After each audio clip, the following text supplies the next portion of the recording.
RCWR Show with Lee Sanders.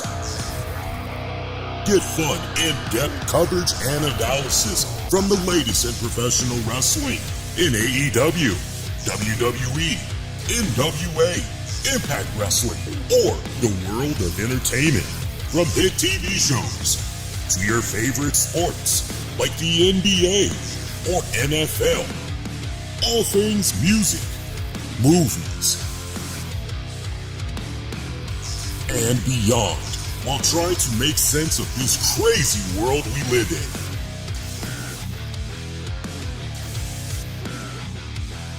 All while keeping it honest, insightful, and interactive since 2011. And now your host, live from the nation's capital of Washington, D.C., Lee Sanders.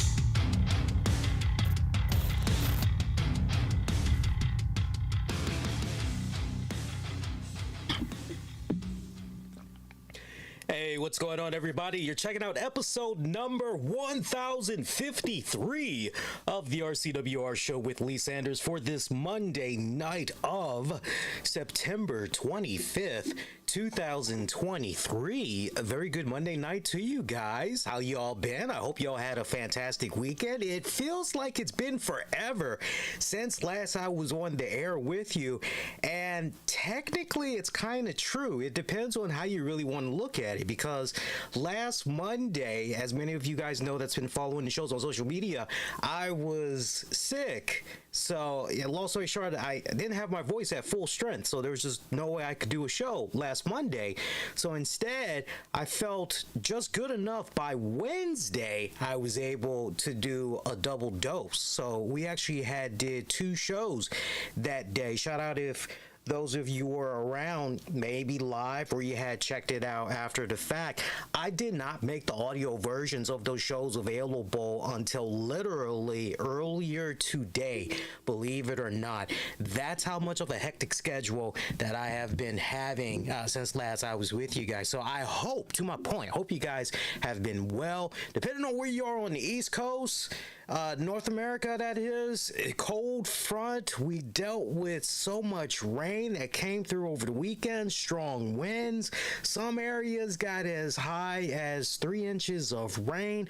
Most areas got a little bit over 1 inch, but it's not over yet, as we're going to be dealing with chances of rain for the next several days.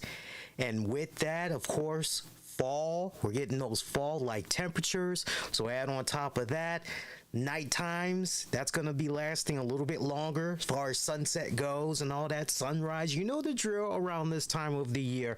But man, you picked a really good night to tune in, because besides talking a little bit about WWE RAW, I will be sharing with you all my reactions for the very first time to a lot of the WWE releases that has come about.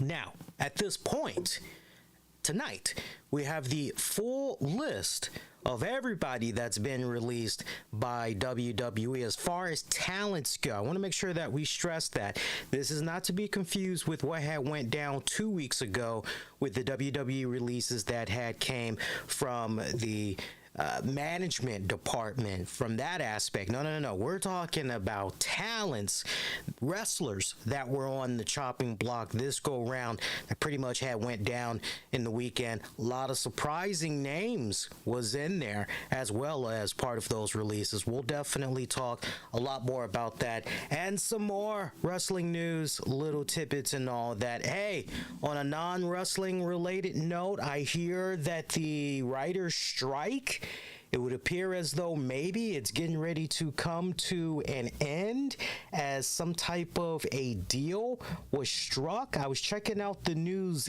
late night yesterday about this before I was getting ready to go to bed, and apparently there was some type of a deal reached between the Writers Guild of America and the AMPTP. It was a historic agreement to basically end the almost 150-day strike. And it would appear, now here's the thing that you guys got to keep in mind. Even though some type of a contract agreement was met. This doesn't mean that, okay, all those guys, they can go right back to writing, producing TV shows, movies, and all of that. That's not what that means. It's going to take at least 2, potentially 3 weeks to finalize everything before, at the earliest, again, 2 to 3 weeks at the earliest, before everybody goes back to work, and then whatever that may mean for some of your favorite TV shows, you know, as far as them eventually coming down the pipeline. Well, you know, once they get back to work, you know, eventually you're going to get your stuff. Movies that might have been delayed. This, of course, is another, all right, this gets to resume and everything. So this is good. I've got a quote right here. One of them saying, quote unquote, "We can say with great pride that this deal is exceptional, with meaningful gains and protections for writers in every sector of the membership." The WGA's negotiating committee wrote in an email sent to members at 7:10 p.m. Pacific time. This was earlier today. To be clear, no one is to return to work until specifically authorized by the Guild. We are still on strike until then, the message to members said. So as far as the exact details, the nitty gritty on, you know, what all was agreed to and everything, it's really centered around the use of generative AI in content production. That was like really one of the big things that had a lot of people talking and everything. So some type of an agreement was made where, okay, they're going to be protected against generated AI. Don't have to worry about that. But, and there's a lot more that's obviously there. But I mean, that's really great news, right? Now, if we can just get this whole AutoZone strike settled and done with, if we can also take care of what's right around the corner with another potential federal government shutdown, there's a whole lot that is going on this quarter that it makes no sense. Am I right or am I right? I mean, seriously. Let's talk just a little bit about WWE RAW. I don't want to go all over the place because I want to spend majority of the time talking about the WWE releases and everything. So we're not going to do the traditional full-blown. And to my credit, usually we do pretty good talking about WWE RAW for like about a half hour, 40 minutes at tops. But I think we're going to even do that much, much shorter just for tonight and everything, given there's a lot of ground that we need to cover. So, look, as far as the high marks go, I got to give it up to my man, Dirty Dominik Mysterio. That match that he had tonight against Dragon Lee was freaking off the chains. If there was really a reason to go out of watching this week's WWE Raw, assuming that you have it on your DVR, as far as matches goes, this is definitely the one match where you need to go out of your way and you need to check this out. I don't throw this out loosely, okay? I really sincerely mean this with all of my heart, and that is Dirty Dominik Mysterio. As far as singles matches go, for the entire duration that we have seen this young man grow before our very eyes into the performer that he is right now, and he is still just scratching the surface of his truest potential. I gotta say, this was one of his best matches to date. I kid you not. This was one of his best matches to date. It was nodding my head. My wife was actually watching just a little bit here and there, but she mostly was into a new book by Nicholas Sparks that she was reading. But she looked up and she said, "He's coming along." And I said, yeah, that kid is definitely coming along. This was, of course, for the North American Championship. As he took on Dragon Lee. I could have just watched these guys continue to go at it for at least 45 minutes to an hour. That's how good this was. I really hope that these two guys run this back. I'd like to continue to see them involved in everything, but without a shadow of doubt, and that's going to be the praise that you're going to be hearing from this episode of Monday Night Raw this week, which is as far as Dominik's Mysterio match against Dragon Lee, definitely one of the best matches. There's a couple little hiccups here and there, but you know what? You could definitely ignore it. You could honestly say maybe it was just some type of a fill-out process and everything like that. But man, I tell you what, the second half was straight up fire. Crowd was definitely heavily invested into it. This was some heavy, good stuff. Again, one of the main highlights. One of the main reasons why you should go out of your way and check out Monday Night Raw is definitely for this matchup right here. Nia Jax was involved in a interview with Michael Cole, and you know how that was, right? It's kind of one of those. Yeah, I did my thing. I broke a whole bunch of women since I've been back. I've been messing them up left and right, and she just went down the list of people that she's messed up so far and everything, including taking out the women's champion there in Rhea Ripley. Of course, this sets up the blonde Zoe Starks. She comes out, and she's pretty pissed off, and she tells Nia Jax straight up to her face, hey, look, you did what you did behind my back. But now, let's see how things go when I'm standing right in front of you face to face. Let's see if you can do what you did last week to my face now. Bet you won't be so lucky this go round. Nia Jax taking exception to that challenge, just pretty much headbutt right to the face of Zoe. Hey, look, some people may say that was a cheap shot, but hey, she took it straight face to face, did she not? Right? Nia Jax cleaning house with Zoe Stark. Right? So I kind of like what's going on here, because on the one hand, you've got this continuation of Nia Jax just running havoc. I mean, she is just running the gambit, destroying women left and right. And it's going to be the payback. It's going to be so freaking sweet when Rhea Ripley does come back. I would suspect that Rhea Ripley will be back in time to challenge Nia Jax for the Women's Championship at the Fastlane pay-per-view. Oh, wait a minute, though. Fastlane is this weekend, is it not? It's actually this Saturday night. So you know what? If they were going to do something, then honestly, this Raw should have been it. So, anything can possibly happen. We may see Nia Jax make some type of an appearance at the pay-per-view, continuing to run rampant with her chaos and furious rage, and maybe Rhea Ripley makes a return, gets a nice pop from the crowd. It could happen. We'll see. Don't hold out, right? Don't hold your breath, but it very well could happen. We'll wait and see. But yeah, no Rhea Ripley for this week.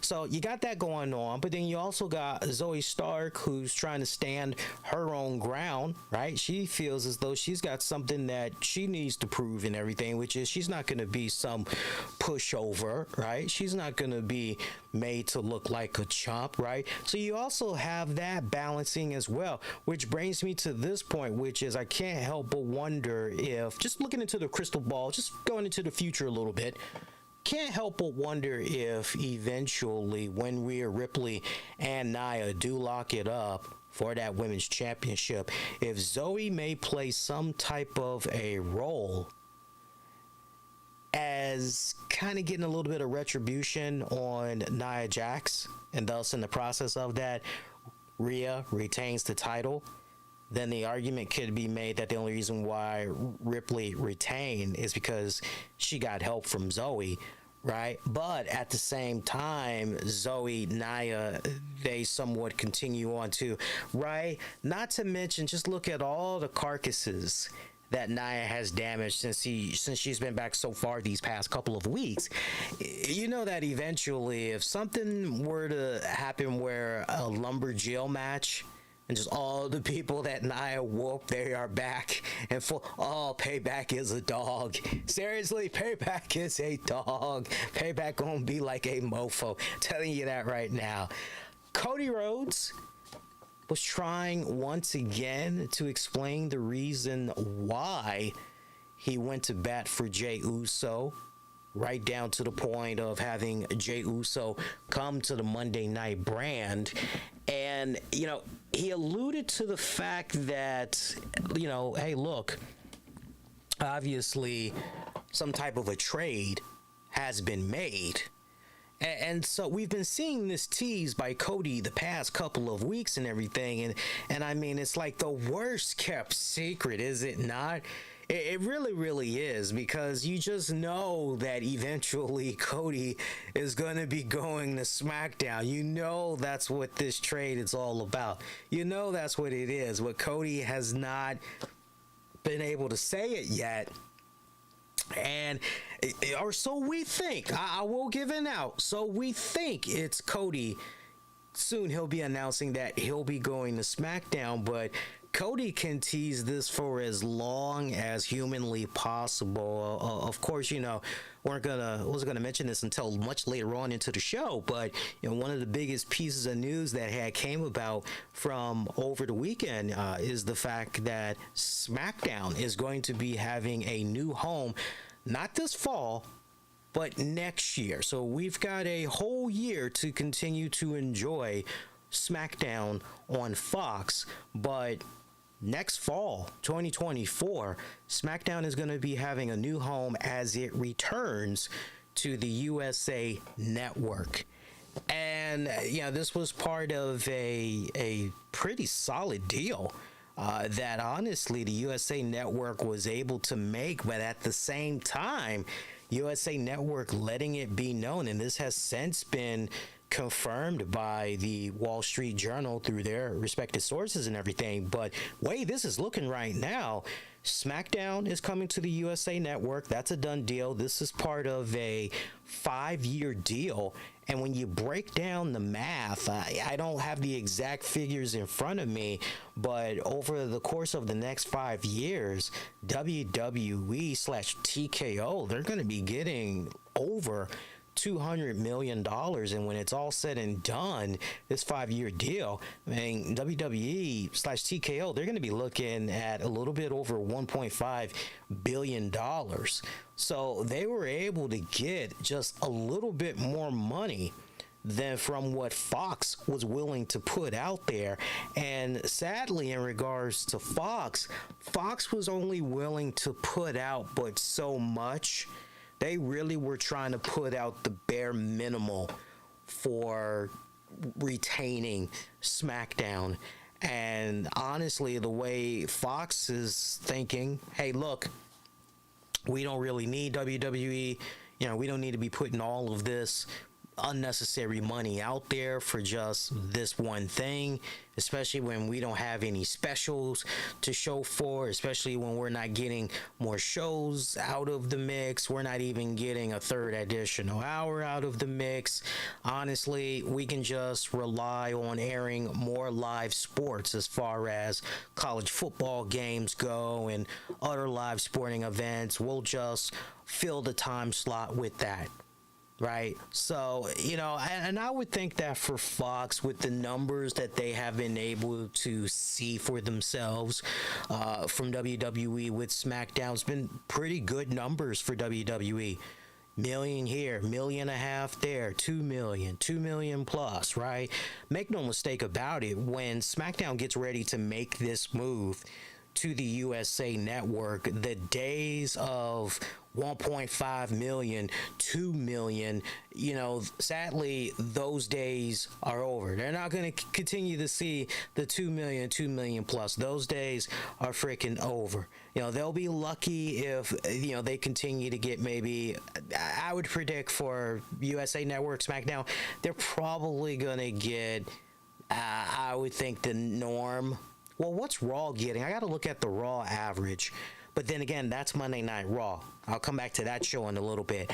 If I were to speculate, at the worst, they'll probably get 1 million, maybe 500,000. I think worst case scenario. And the reason why I'm putting such a lowball number out there, you guys got to remember that in this day and age, when you've got millions of Americans, especially in North America, that's trying to do everything in their power to save a buck here and there, man, they are cutting the cable left and right in favor of the Sling TVs, the Hulus, the YouTube TVs, and all of that. So the fact that, when these people were cutting the cable, they could still rely on basic TV for the essentials, right? Now that you've got SmackDown leaving Fox and it's going to a cable network.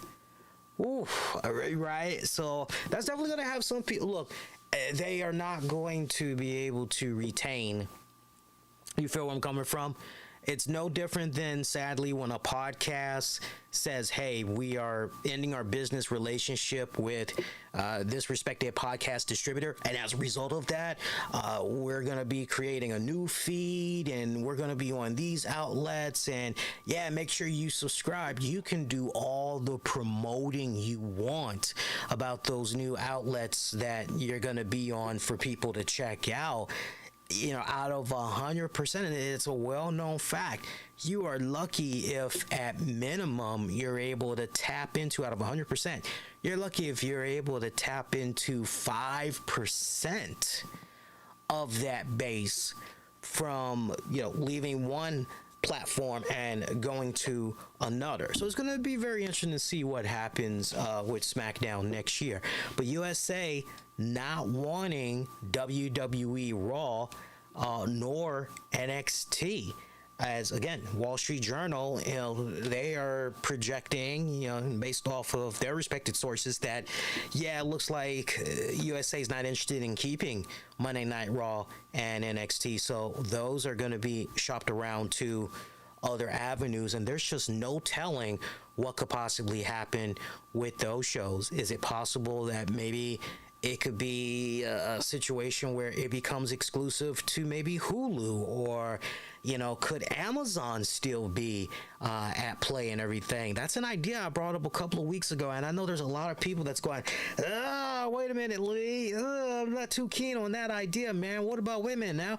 They got this kind of deal going on with Disney, man. Like I don't quite see that. Like, any and everything is on the table right now. You cannot count anything out, right? You can't rule anything out. Anything can and will happen, okay? But you can't be sleeping on Amazon, because they have been trying to do a lot more of live programming and all that, right? They've been experimenting with that like a mofo these past couple of years. You also can't sleep on Netflix.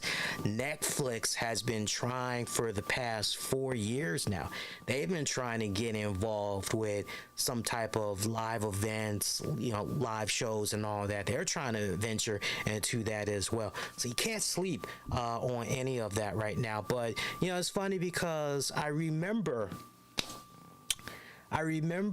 when the very first episode of SmackDown had came about. It was on the network UPN. Shout out if you guys remember this. I mean, we're really kind of putting our ages out there when we talk about certain defunct networks, and right, because we're really putting our age out there, right? But it's all good. It's all good.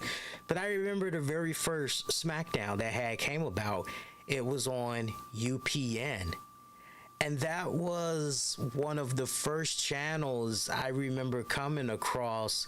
After the first couple of years, I got situated out here in DC, because I came out here in DC. What was it? I came out here fall of 1992. Yeah, fall of 1992. And the very first SmackDown episode had went down, what was that?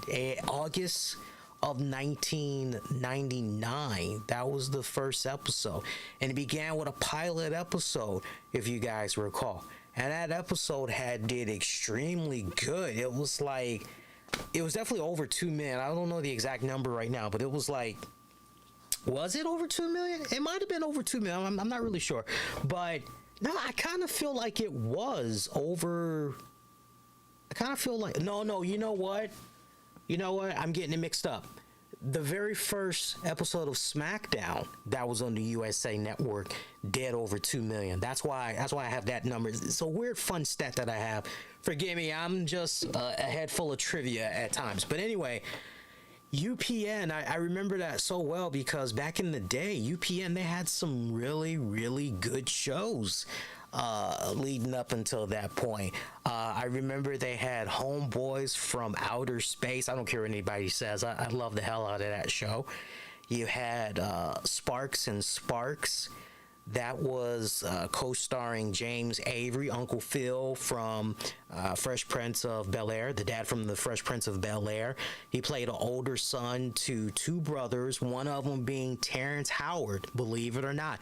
This was before Terrence Howard had got the big break in Hollywood and everything. This was way before Hustle and Flow and all of that. But Terrence Howard was on the show. He played one of the sons. And basically, it was a law firm. Robin Givens was on the show as well. It was a really great show. I thought it had a lot of potential, and sadly, it did not last that long. Sherman Hemsley had a show on there as well. It wasn't Amen. It was some other show, and it was okay. You tolerated it because if you were a fan of Sherman Hemsley from Amen and the Jeffersons, you know, you tolerated it, you know, because of him, but because he was really the star of the show. I mean, the supporting cast was, it was okay. Malcolm and Eddie, Malcolm Jamal Warner, Eddie Griffin, Malcolm and Eddie, that was a pretty cool show. It had a lot of good stuff on UPN back in the day, and I tell you, man, when WWE, when they pretty much came along, that essentially was putting more eyeballs on that network. And that network, it was still, they had the right amount of talent that was, doing the shows and all of that other stuff, but there really wasn't an audience that was there. So the fact that WWE, talk about a wild card, and they did what they did, working out that deal with UPN, for those first handful of years, it was really cool for UPN. They definitely were able to spawn off a lot of original programming as a result of that and everything. And then Smackdown had went to the CW. That got very annoying for a lot of us over here in the DC metropolitan area, because a lot of times Smackdown, not just in the DC metropolitan area, but in certain parts on the East Coast, Smackdown would get preempted because of freaking baseball. And it would be so annoying, man, because at times you'd have a case where maybe Smackdown would come on, because I think it was coming on Fridays back then, if I remember right. And then sometimes it would get preempted until Saturday nights. A lot of times it would get preempted until Sunday afternoon, early Sunday evening. So that was really freaking annoying. And this was before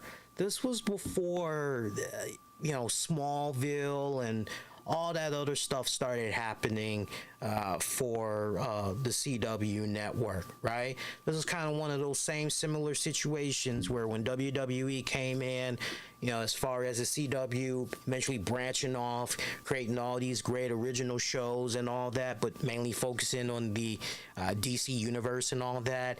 And it was interesting how the CW was, back then. Then I believe my network, I believe it went from CW to my network, and then it went to Sci-Fi for a little bit. I know you guys remember that. It went to Sci-Fi. That relationship with Sci-Fi, the people that were in charge of Sci-Fi, they were never fans of the WWE portfolio. And you got to remember back then when it came to the Sci-Fi network, again, we're talking, if you were watching the Sci-Fi network from the 90s going into, I would say, almost late 2000s, the Sci-Fi network truly was a network where all you'd be able to check out was a bunch of sci-fi stuff, from Star Trek to Andromeda, Babylon 5, Quantum Leap. Believe it or not, they actually used to show episodes of Quantum Leap on Sci-Fi. I used to love it. They would do it late at night, but they stopped that real quick. When the wrestling came on, a lot of Sci-Fi executives, they frowned upon it. They didn't care about the fact that it already had a large following and all this other stuff. They did not want to have anything to do with sci-fi, and you see what's become of sci-fi now, right? Yeah, not really anything to be bragging about. Then from there, SmackDown went to what was it? It didn't. I'm thinking now. I'm trying to think. I think from there it went to Fox, if I remember right. I think that's how it had went down. So it's just weird. It's just a lot of, after a while you kind of lose track of it and everything. So the fact that it's going to be coming back to the USA Network, that's pretty cool. That is pretty cool. But again, no NXT, no Monday Night Raw going forward. I mean, that makes no sense to me whatsoever, because I mean, not for nothing, we spent all that time talking about, SmackDown. Let's remember Raw has had its fair share as well from the TNN, right? Remember that TNN, the Nashville network? It went from that. Where else did Monday Night Raw go? The Spike TV. It's moved around a couple of places, but as far as, longest relationship goes, definitely the USA Network. I mean, it all goes back to the primetime wrestling days when you really stop and think about it. So it's going to be some interesting territory for Monday Night Raw and NXT as far as where they land. I'm curious how WWE is going to be pitching this. Are they going to be pitching this to a potential network as, hey, look, you can't just take Monday Night Raw by itself. You also have to take NXT. This is going to be a package deal. Is it going to kind of be one of those things, right? Or is it going to be a case where in regards to NXT, is WWE maybe going to try to see about having NXT in its own unique exclusive deal? Could that maybe be something where they're saying, hey, Hulu, are you guys interested? Because remember, the Hulu arrangement with WWE is supposed to be expiring very, very soon. So unless some type of new negotiations is to be had, then that's kind of one of those, no, that's just be gone, and where's it going to land and everything. So really, really weird when you stop in and just look at the times that we're in right now. But there's definitely going to be options. Some network is definitely going to be looking at what the wrestling portfolio that WWE has, what they're able to do with the audience and all that, with their numbers, and the fact that NXT is continuing to have really great, strong viewership. They are making a very, very good product. They're presenting a very stable product that's definitely generating some type of revenue. Somebody is gonna bite the apple. Now, we'll talk a little bit more on Wednesday as far as where I think Raw and NXT will possibly land, and most importantly, on what nights. That's the other thing, what nights it could possibly be. You would like to believe that in regards to Monday Night Raw, that's going to continue to be, right, no matter who it ends up going to, Mondays it's still going to be, and I think for the sake of the argument, it's going to be fine. I think Monday Night Raw is going to be just fine where it is. SmackDown is what you really want to home in on, because honestly, if WWE can have it its way, I think if WWE can have things set up in a way where, look, you see what they're doing with these premium live events.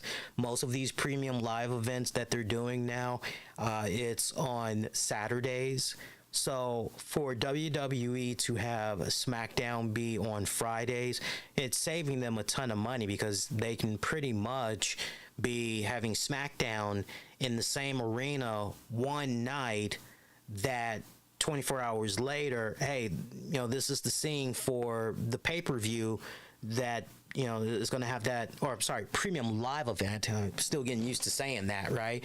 But WWE, they've been showing, we'll just rent this building out for 2 days. We'll do SmackDown here, and then we'll do the pay-per-view here. Or it's a case where we'll do SmackDown here, and then just down the street, or about 30 minutes away, premium live event's going to be held here, right? So it's going to be interesting to see what comes about. But I'll talk a lot more about that on the Wednesday show for you guys. But a lot to definitely considering everything. Most importantly, what's going to happen with Monday Night Raw? Is that going to continue to be a 3-hour show wherever it does land? For USA and acquiring SmackDown, is USA going to say, hey, we want 3 hours of SmackDown? It's a whole lot that could be going on there, man. You're going to have to see how that plays out eventually, but it's definitely food for thought. Definitely food for thought. Wrapping up the talk of Monday Night Raw. Again, we're not doing the full-blown review of Monday Night Raw because, again, I haven't talked on the WWE releases that's come about in the past couple of days since last I was on the air with you guys, and there's a lot of names to get through. Some names I'll be spending a couple of minutes talking about and everything, so we're not doing the traditional full-blown 30-minute, 40-minute Raw recap. Just little interesting points that kind of caught my interest and everything. Of course, Judgment Day still kind of butting heads a little bit, right? Mainly I'm talking about Damian Priest and Finn Balor.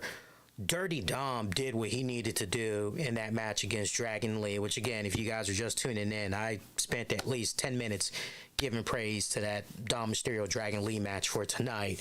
So if you're watching via YouTube, you can easily just scrub back to the beginning of the show, hear what all I had to say about that respected matchup.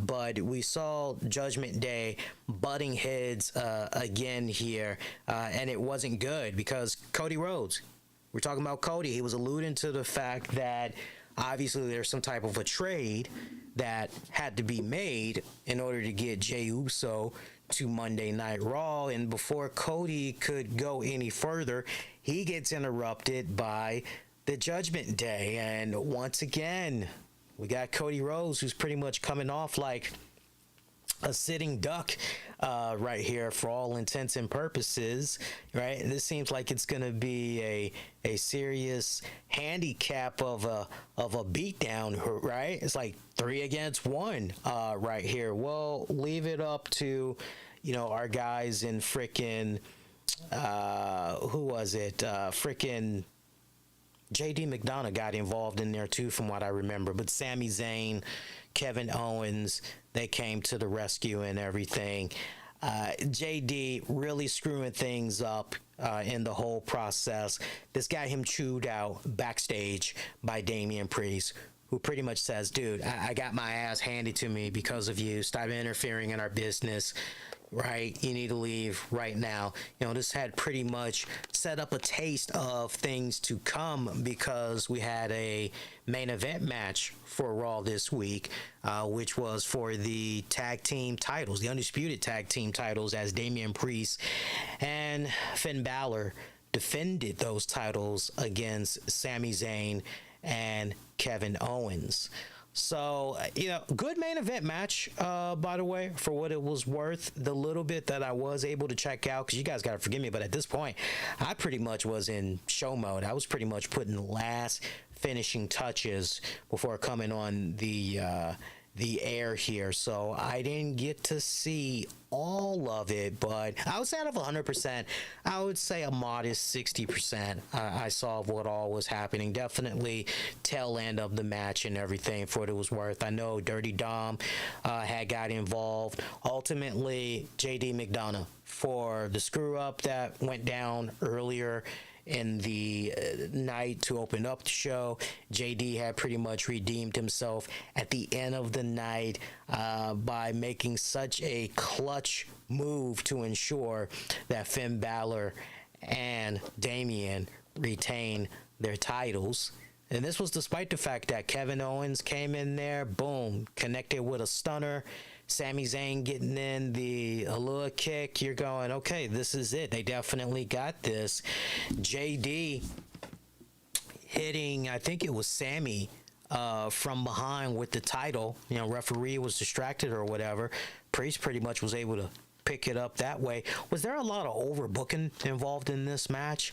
Yeah, overbooking, a lot of constant interference and all that, but at the same time, it was still a pretty solid way of wrapping up Monday Night Raw, having all of those respected names involved and everything. Even Cody, right? Because post-match, Judgment Day, they're celebrating. Cody Rhodes comes back out there. Jay comes out there as well. They're just beating the hell out of Judgment Day and all that. So, you would like to believe that going into Fastlane, maybe we're going to see some type of okay, you know what? Let's have this be a epic 8-man tag match or something like that, because the way the card is looking right now for Fastlane, and we still need a couple of more matches to be announced, but as it stands right now at the time that we're recording this, hopefully it'll be drastically different by the time we come on the air Wednesday, because remember, this premium live event is going down. Yeah, you know what? For some reason, I kept thinking it was this Saturday. I don't know why. I kept thinking it was this Saturday. No. It's actually a week from now, which is good. You know what was throwing me off? I think I know what was throwing me off. Isn't Wrestle Dream happening this week? I think that's what it is. I think that was kind of throwing me off a little bit. But no, Fastlane is going down October 7th in Indianapolis, Indiana. So right now they've only got 2 matches that's been announced, and right now that's Seth freaking Rollins taking on Shinsuke Nakamura, John Cena versus the Bloodline, Jimmy Uso, Solo Sikoa handicap match. But you would suspect that our boy freaking LA Knight is gonna get involved in that. So that's kind of one of those let's wait and see what happened types of a deal. But you know what? Now that I know the official date for Fastlane, you know what? They very well next week, they very well could have Rhea Ripley return, challenge Nia Jax, match go down at Fastlane between those two girls. It very well could happen, or at the very least, continue to have Nia do her stuff, including at Fastlane. Rhea makes her return at Fastlane. Great pop, from the crowd, all that. It very well could go down that way. I was just mentioning how Seth Rollins and Nakamura, they're going to be having a match at Fastlane.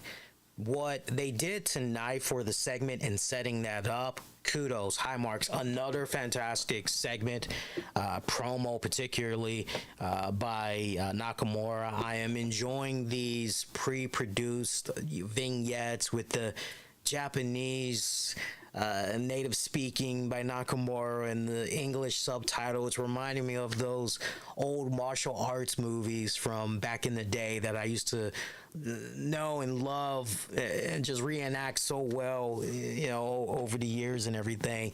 But Nakamura, boy, did he play Seth Rollins, and he played Seth Rollins good here, because Seth Rollins, he came out in front of the crowd tonight saying straight up, this is going to be my last time offering Nakamura a shot for the championship. This is going to be the last time I offer up myself to go head-to-head with Nakamura, because after this, if he don't accept, you know what, that's on him. I'm moving along to the next opponent.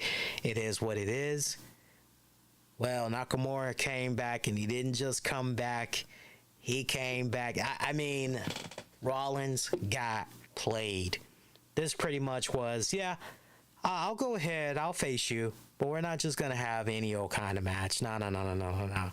We're going to do a last man standing match for the World Heavyweight Championship. And you could legit see Rollins a little bit rattled by this news, right? Obviously, new development, didn't see this coming, right? He got played. Yeah, but he pretty much shook it off and said, look, I might not be physically at 100%, but you best believe I'm going to put 100% of the effort into defending that championship and retaining at all costs, promising that he's going to be the one to walk out of Fastlane as the champion. So we'll wait and see how that comes about. But that was a very excellent segment between those two guys. Definitely some high marks right there from those guys. Another high mark I got to give, Becky Lynch.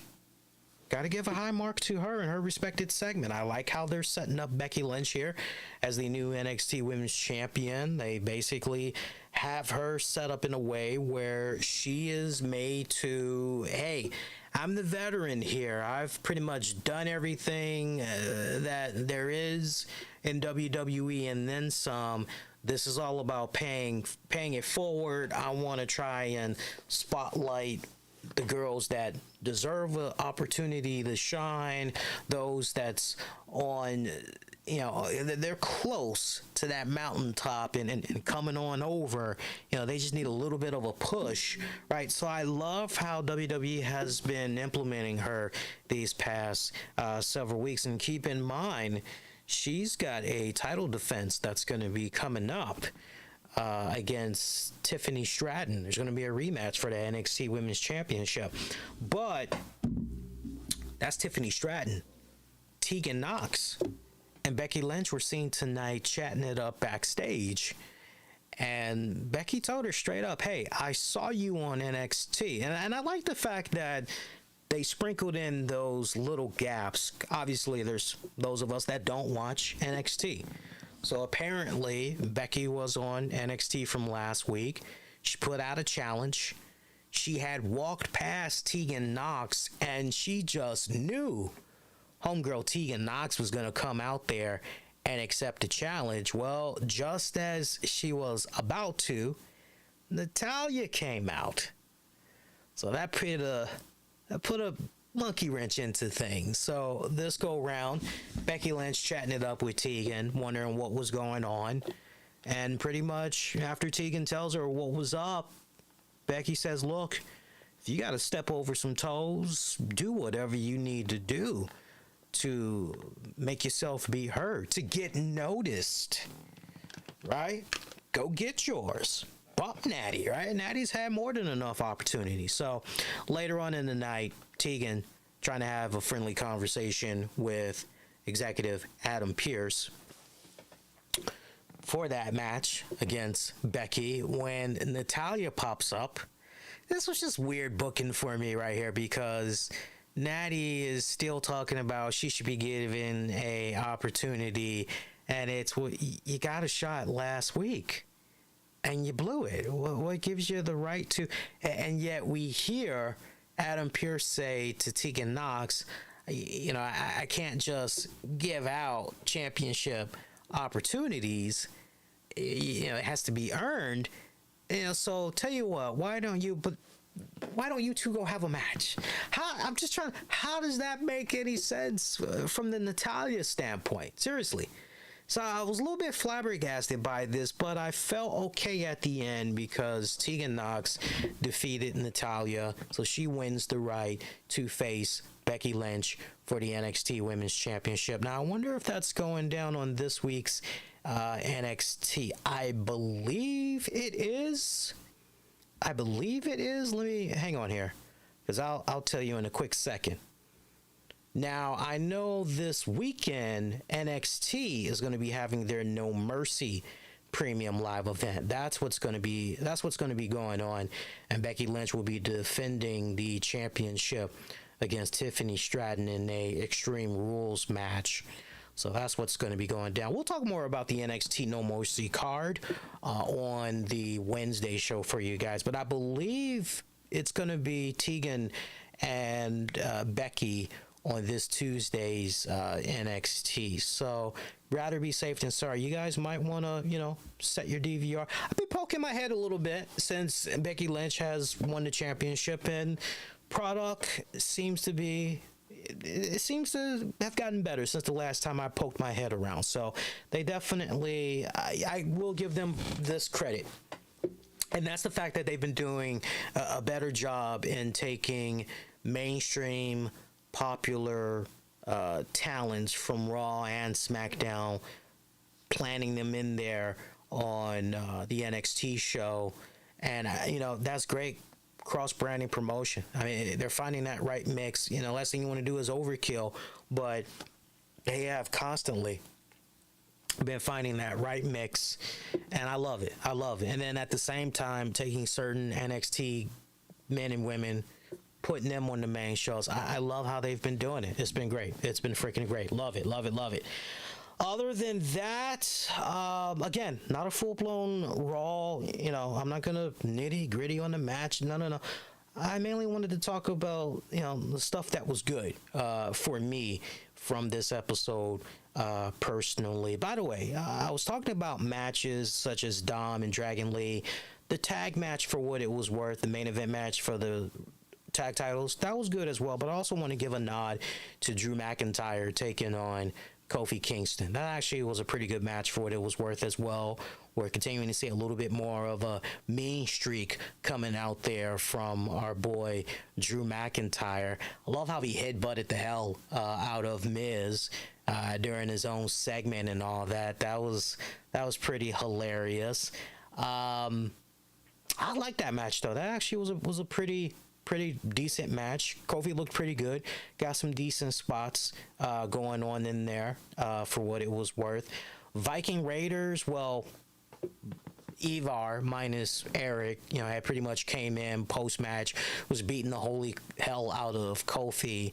Drew McIntyre, seeing everything that was going on, could have easily walked back down the ramp, saved Kofi.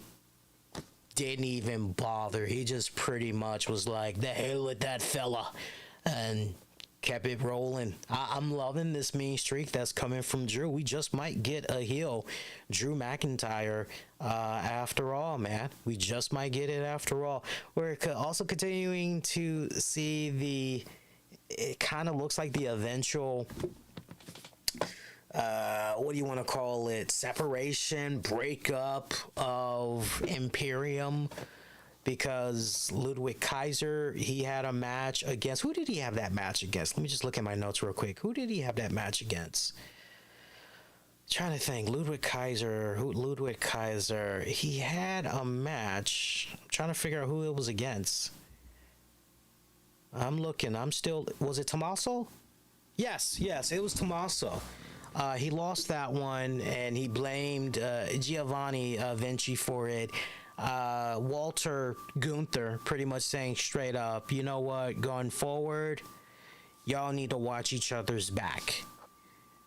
Right down to the point, hey, if you mess up, you know, that's going to be your fault. And if you mess up, well, then that's going to be your fault. So it's kind of like they're babysitting each other, making sure that they both do what they need to do, because he's pretty much tired of their crap. Almost kind of comes off as if he's getting ready to kick those guys to the curb or whatever. Honestly, and if that's what's ultimately going to happen, good. You know, it's sad because they were such a valid tag team in NXT. They were actually one of my favorites, but they got too comedic for my personal taste upon coming up to the main roster. So, you know, look, I'm like this. If you're going to break them up, cool. So as long as it means that, you know, maybe these guys kind of get a little bit of a retweak.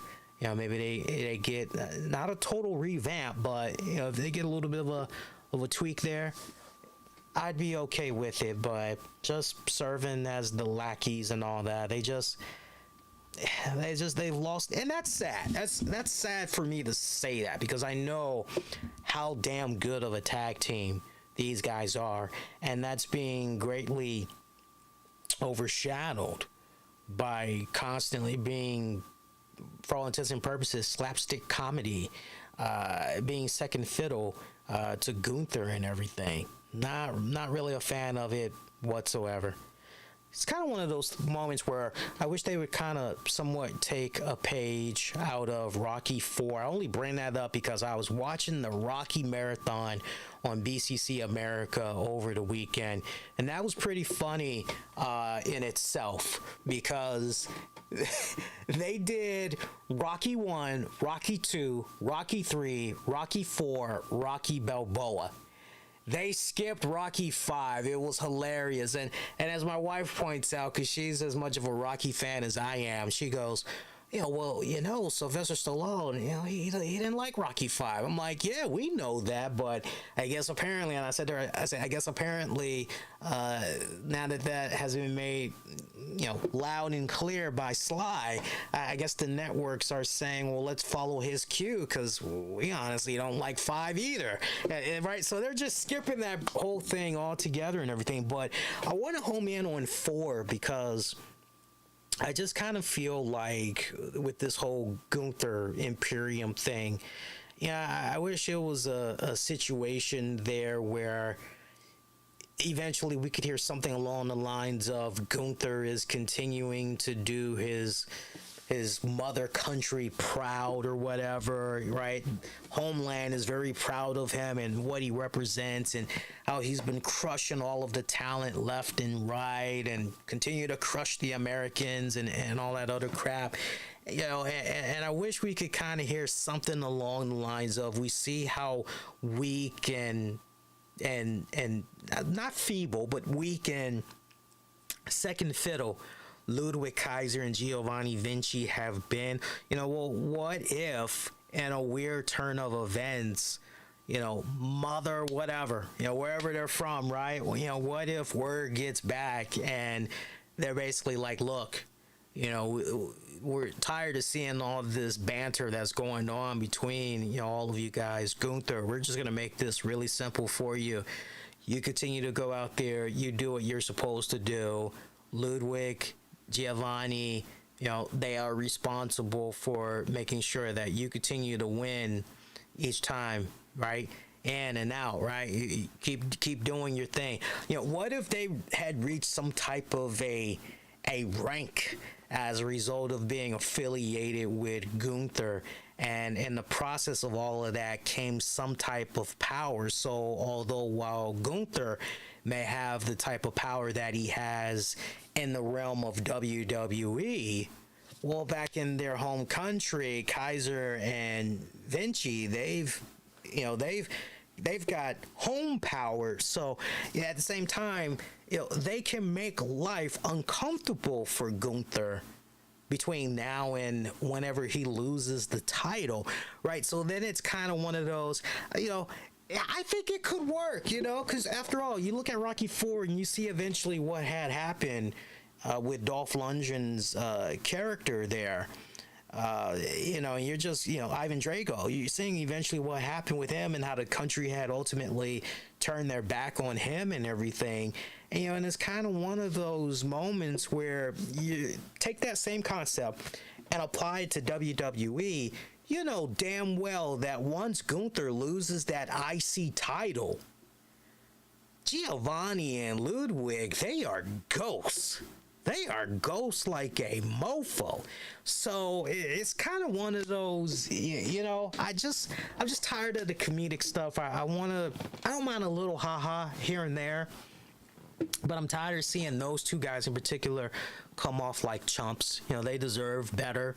So I'm curious to see exactly where this new chapter of the arc with Imperium is going to be going and all of that. But pretty decent Raw for what it was worth in those areas that I had highlighted. If you guys been enjoying yourselves so far, if you haven't done so already, make sure you hit the like button. When you do that, you really help put more eyeballs on the content.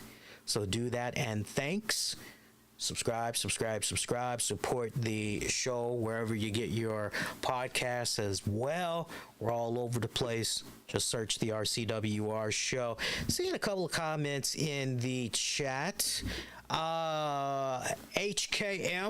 let me get this straight. So Damian doesn't want JD in Judgment Day, but he asking everyone like Jey Uso.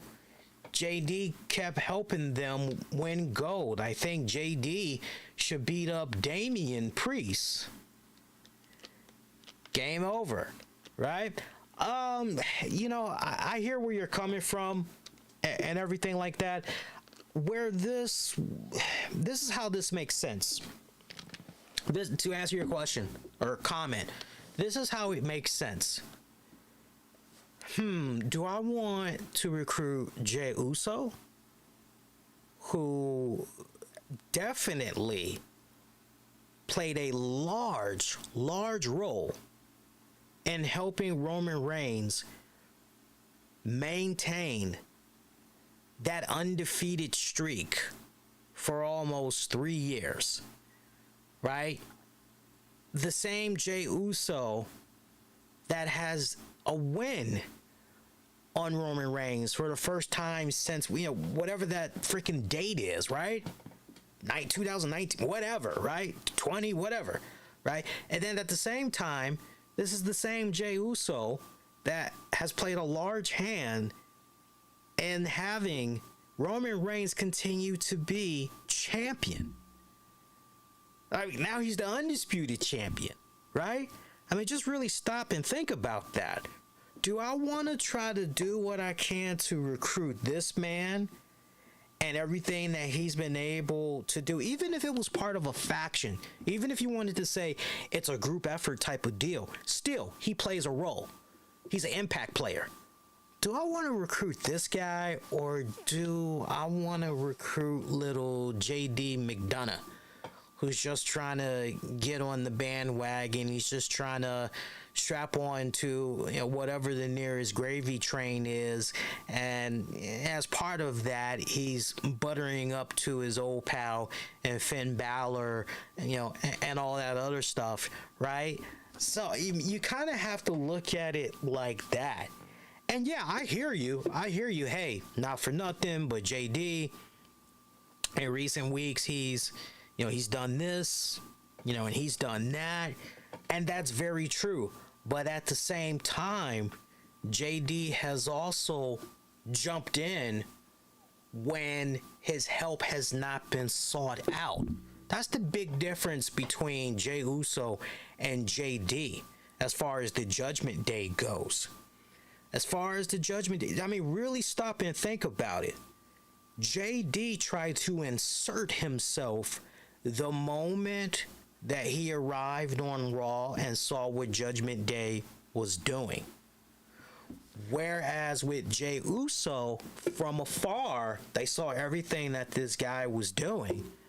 And now that he has pretty much broken away from the Judgment Day, this would be a really great piece to add to our stable. Just imagine, man, we can go to that next level if we're able to recruit this guy.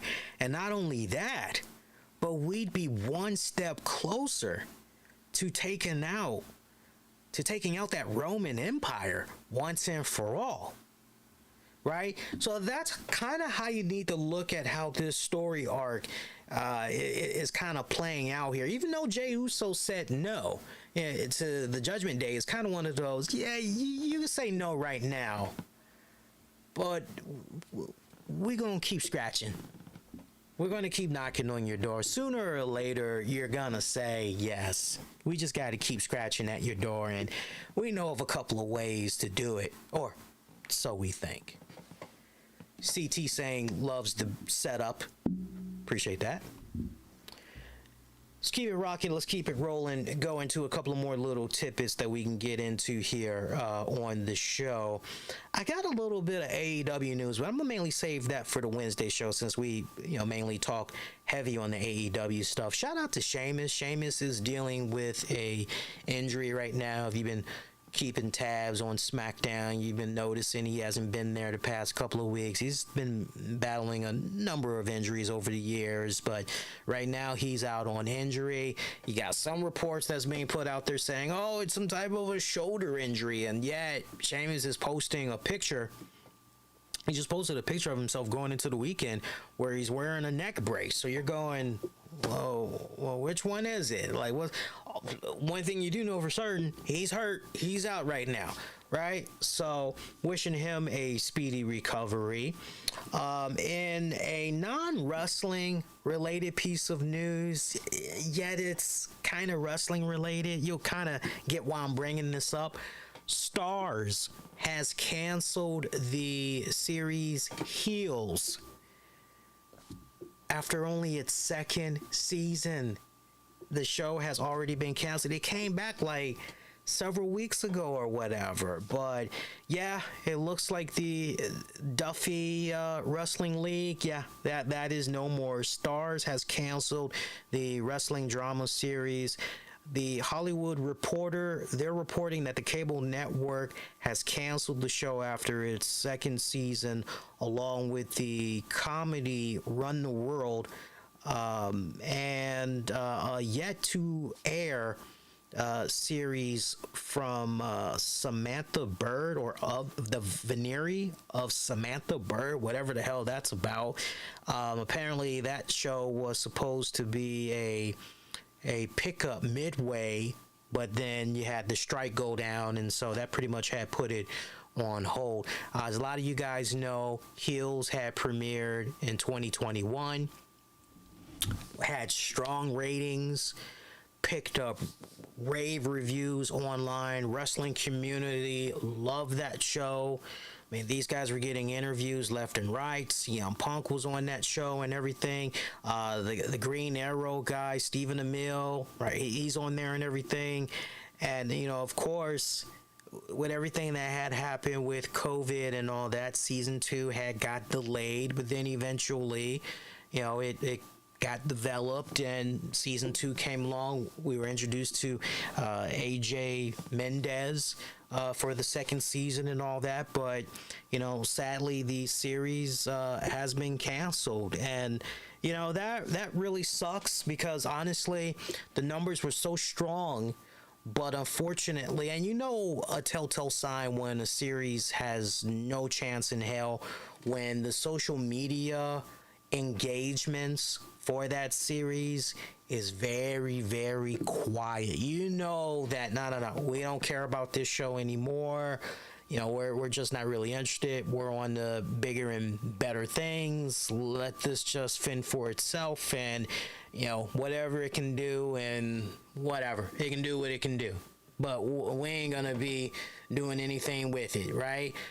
You know that a series has been given the kiss of death when the social media engagements, your post and all that is very, very right?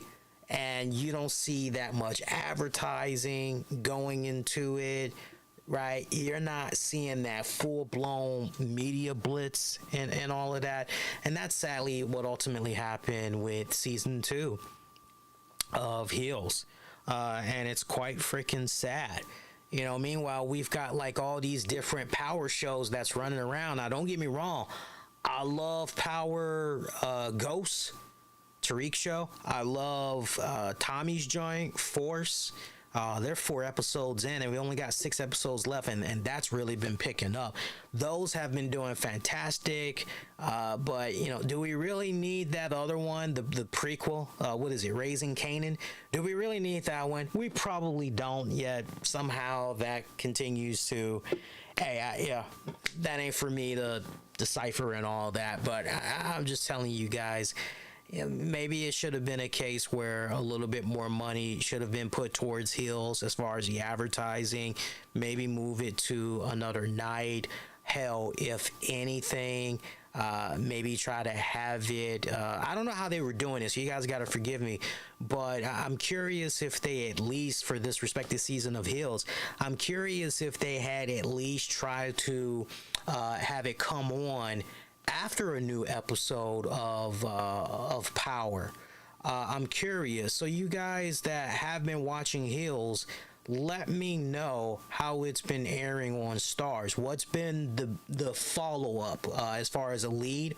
What's been the lead-in for Heels? And what's been coming on after Heels? Because if it's just been a case where it was just by itself and it wasn't surrounded by anything else as far as new original programming goes, and combine that with, you know, maybe it was given a death slot, that's not really good. That's definitely not good. You know, almost kind of makes you wonder if, you know, maybe if they would have just held off a little bit longer on premiering that new season and instead, you know, do like a 1-2 punch, let it be Heels and Power Force, if maybe that would have happened. Because I guarantee you, if you would have had Tommy's joint Force, if you would have had that come on and then have that be the lead. Immediately follow that up with heels. I bet you it would have gotten better numbers. Speaking of which, I'm really concerned about October when the NBC shows hit, because Quantum Leap Season 2, that is supposed to be premiering early October. And here's the catch to that. That first season, as many of you guys know, I'm talking about the newly rebooted Quantum Leap, not the original series. It's a rebooted series.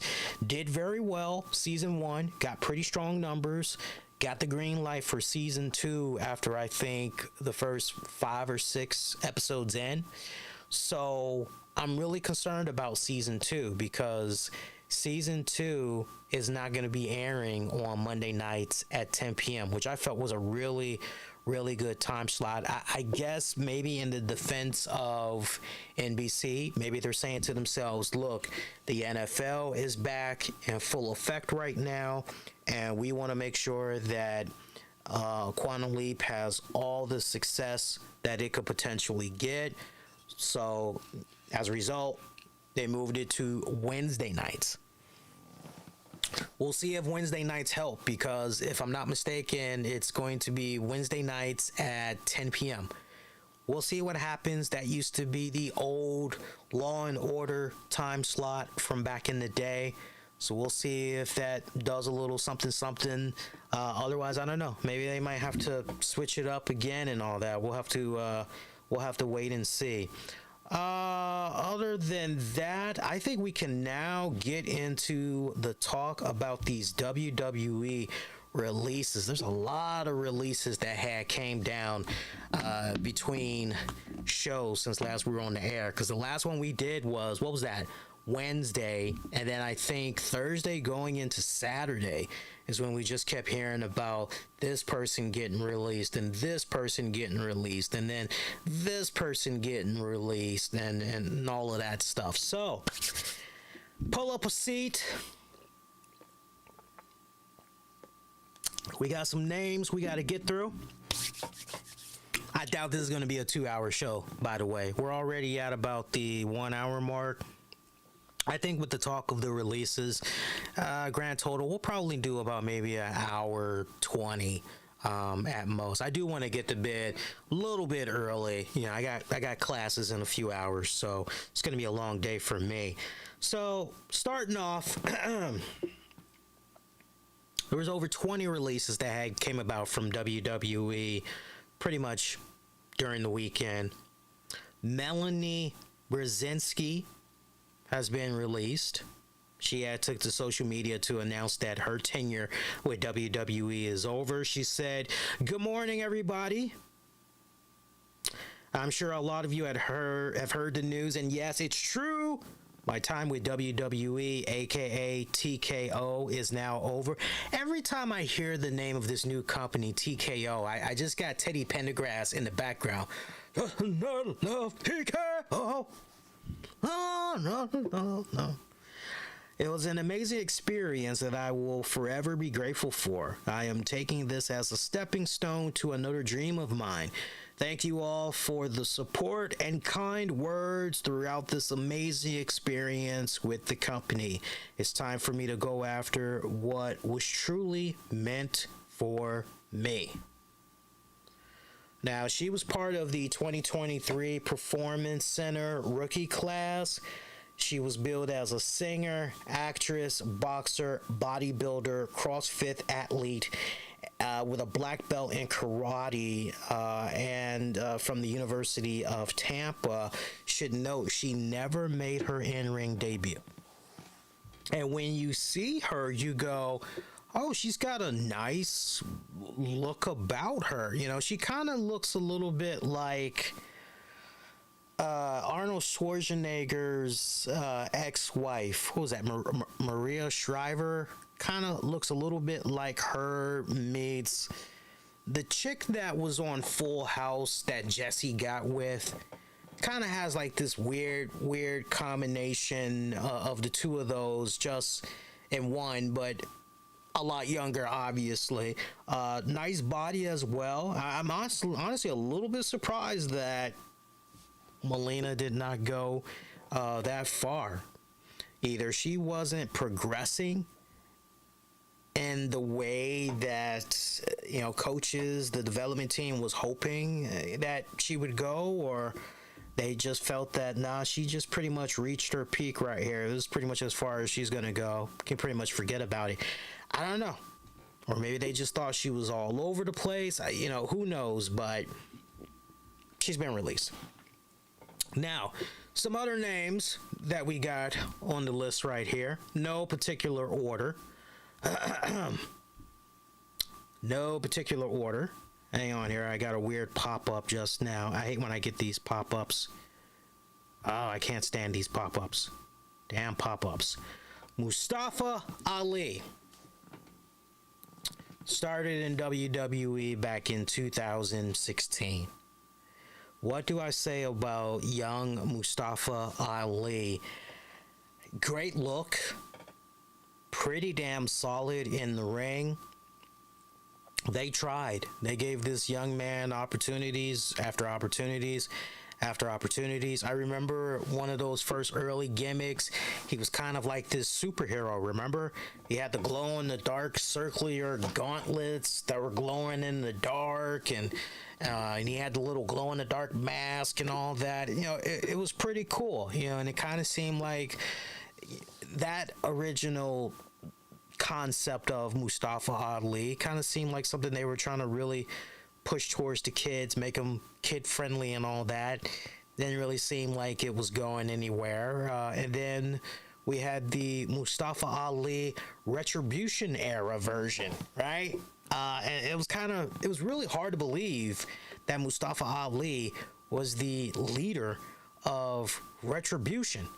That was really, really hard to believe, because you're looking at this guy and you're going, why is everybody listening to him? Why is everybody taking their cues from this guy? How is it that they pretty much have all banded together and, yeah, you'll be our leader. We're going to answer to you. It just was not believable whatsoever. I mean, you could easily take him out and you can insert whoever and they would make that work. You throw a name at me and I'd be able to tell you straight up, don't just throw names at me, but just really take the time out and think about it. We all could be in agreement. Yeah, no, that's Mustafa Ali. No, that's not gonna work. No, right? And we remember that one WWE writer that talked about how there was a pitch made to have Mustafa Ali be part of some terrorist group or whatever, and that was definitely way a little bit too extreme. And I know you want to do a rip from the headlines, but we don't want to get the guy doxxed and be put in a delicate situation where his life and his family's lives are in jeopardy. Let's not really go down that path. I'm quite taken by the fact that we never did see some type of a super heel stable form between Jinder Mahal, Mustafa Ali, Mustafa Ali, Mansoor. You feel me? I'm a little bit surprised that my Brown brothers did not, right? Very, very surprised we didn't see something like that come about in this year. Very surprised that some type of a super heel stable group like that never came together. But this young man, he had opportunity after opportunity. I definitely remember that period. What was it? Maybe 2 years ago, where he was so frustrated that he pretty much had threw a temper tantrum because he had wanted a release from his WWE contract. And he was crying a fit about it on social media. Remember that? I definitely was here on this very show.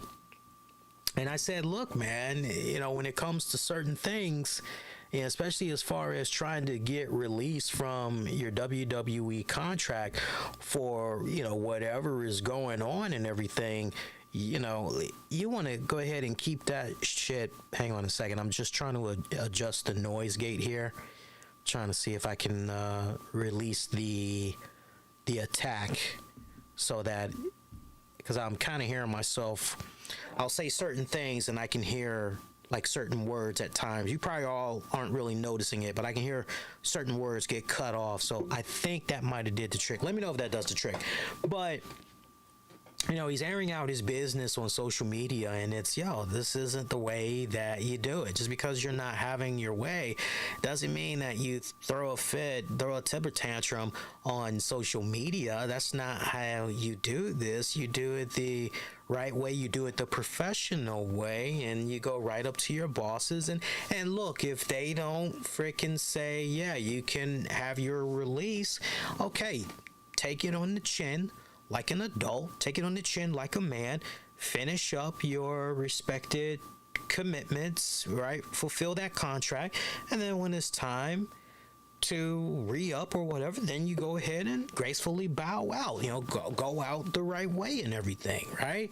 So, and eventually we saw Mustafa Ali, he tried to hold out for as long as humanly possible, but eventually he came back around, and they tried to do a little something with him here and there, but it just wasn't the same after that. You honestly knew that from the moment that he was doing that stuff that he was doing on social media, you just knew that eventually he was going to be released.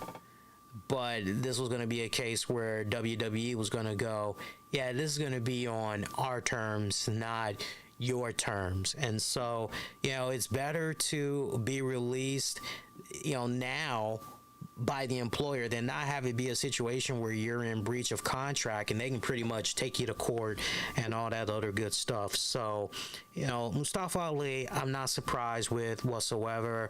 I think he'll do pretty well for himself on the indies and everything. If this guy wants to do something with Japan, I can definitely see him doing some stuff with them.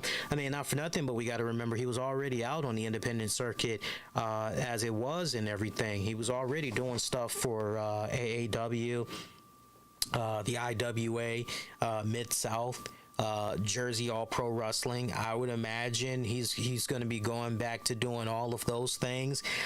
I wonder if he might be going back to being a police officer. A lot of you guys forget that, he was working night shifts as a police officer as well. So I wonder if he's going to be going back to that line of work as well, or has he built up enough cachet where he doesn't need to go back to a 9-to-5 gig and he can just have all his dates filled up, right?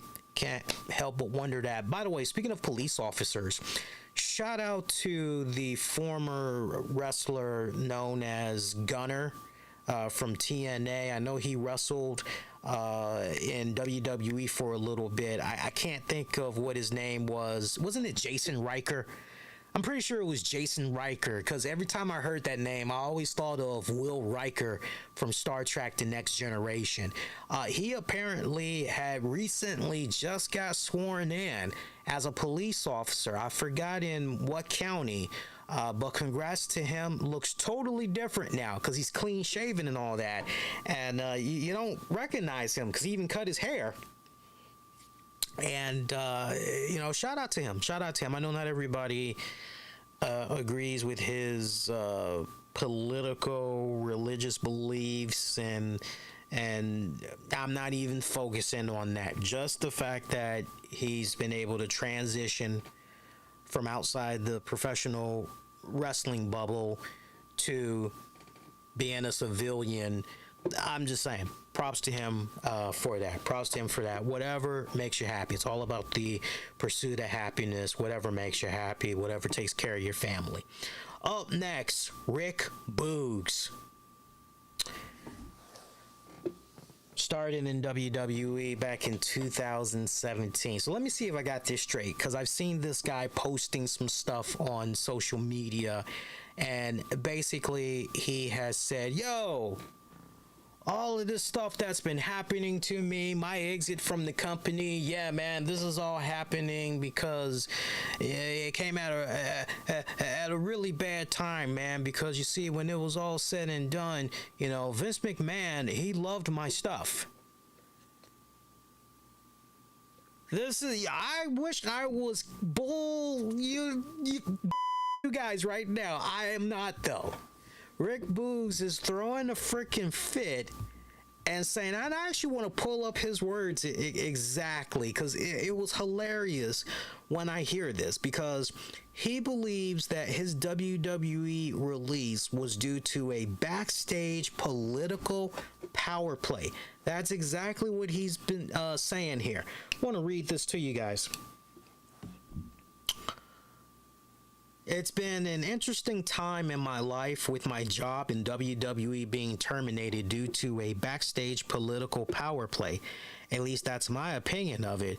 But now it's not time to talk about that. I will get into detail about that when the time is right.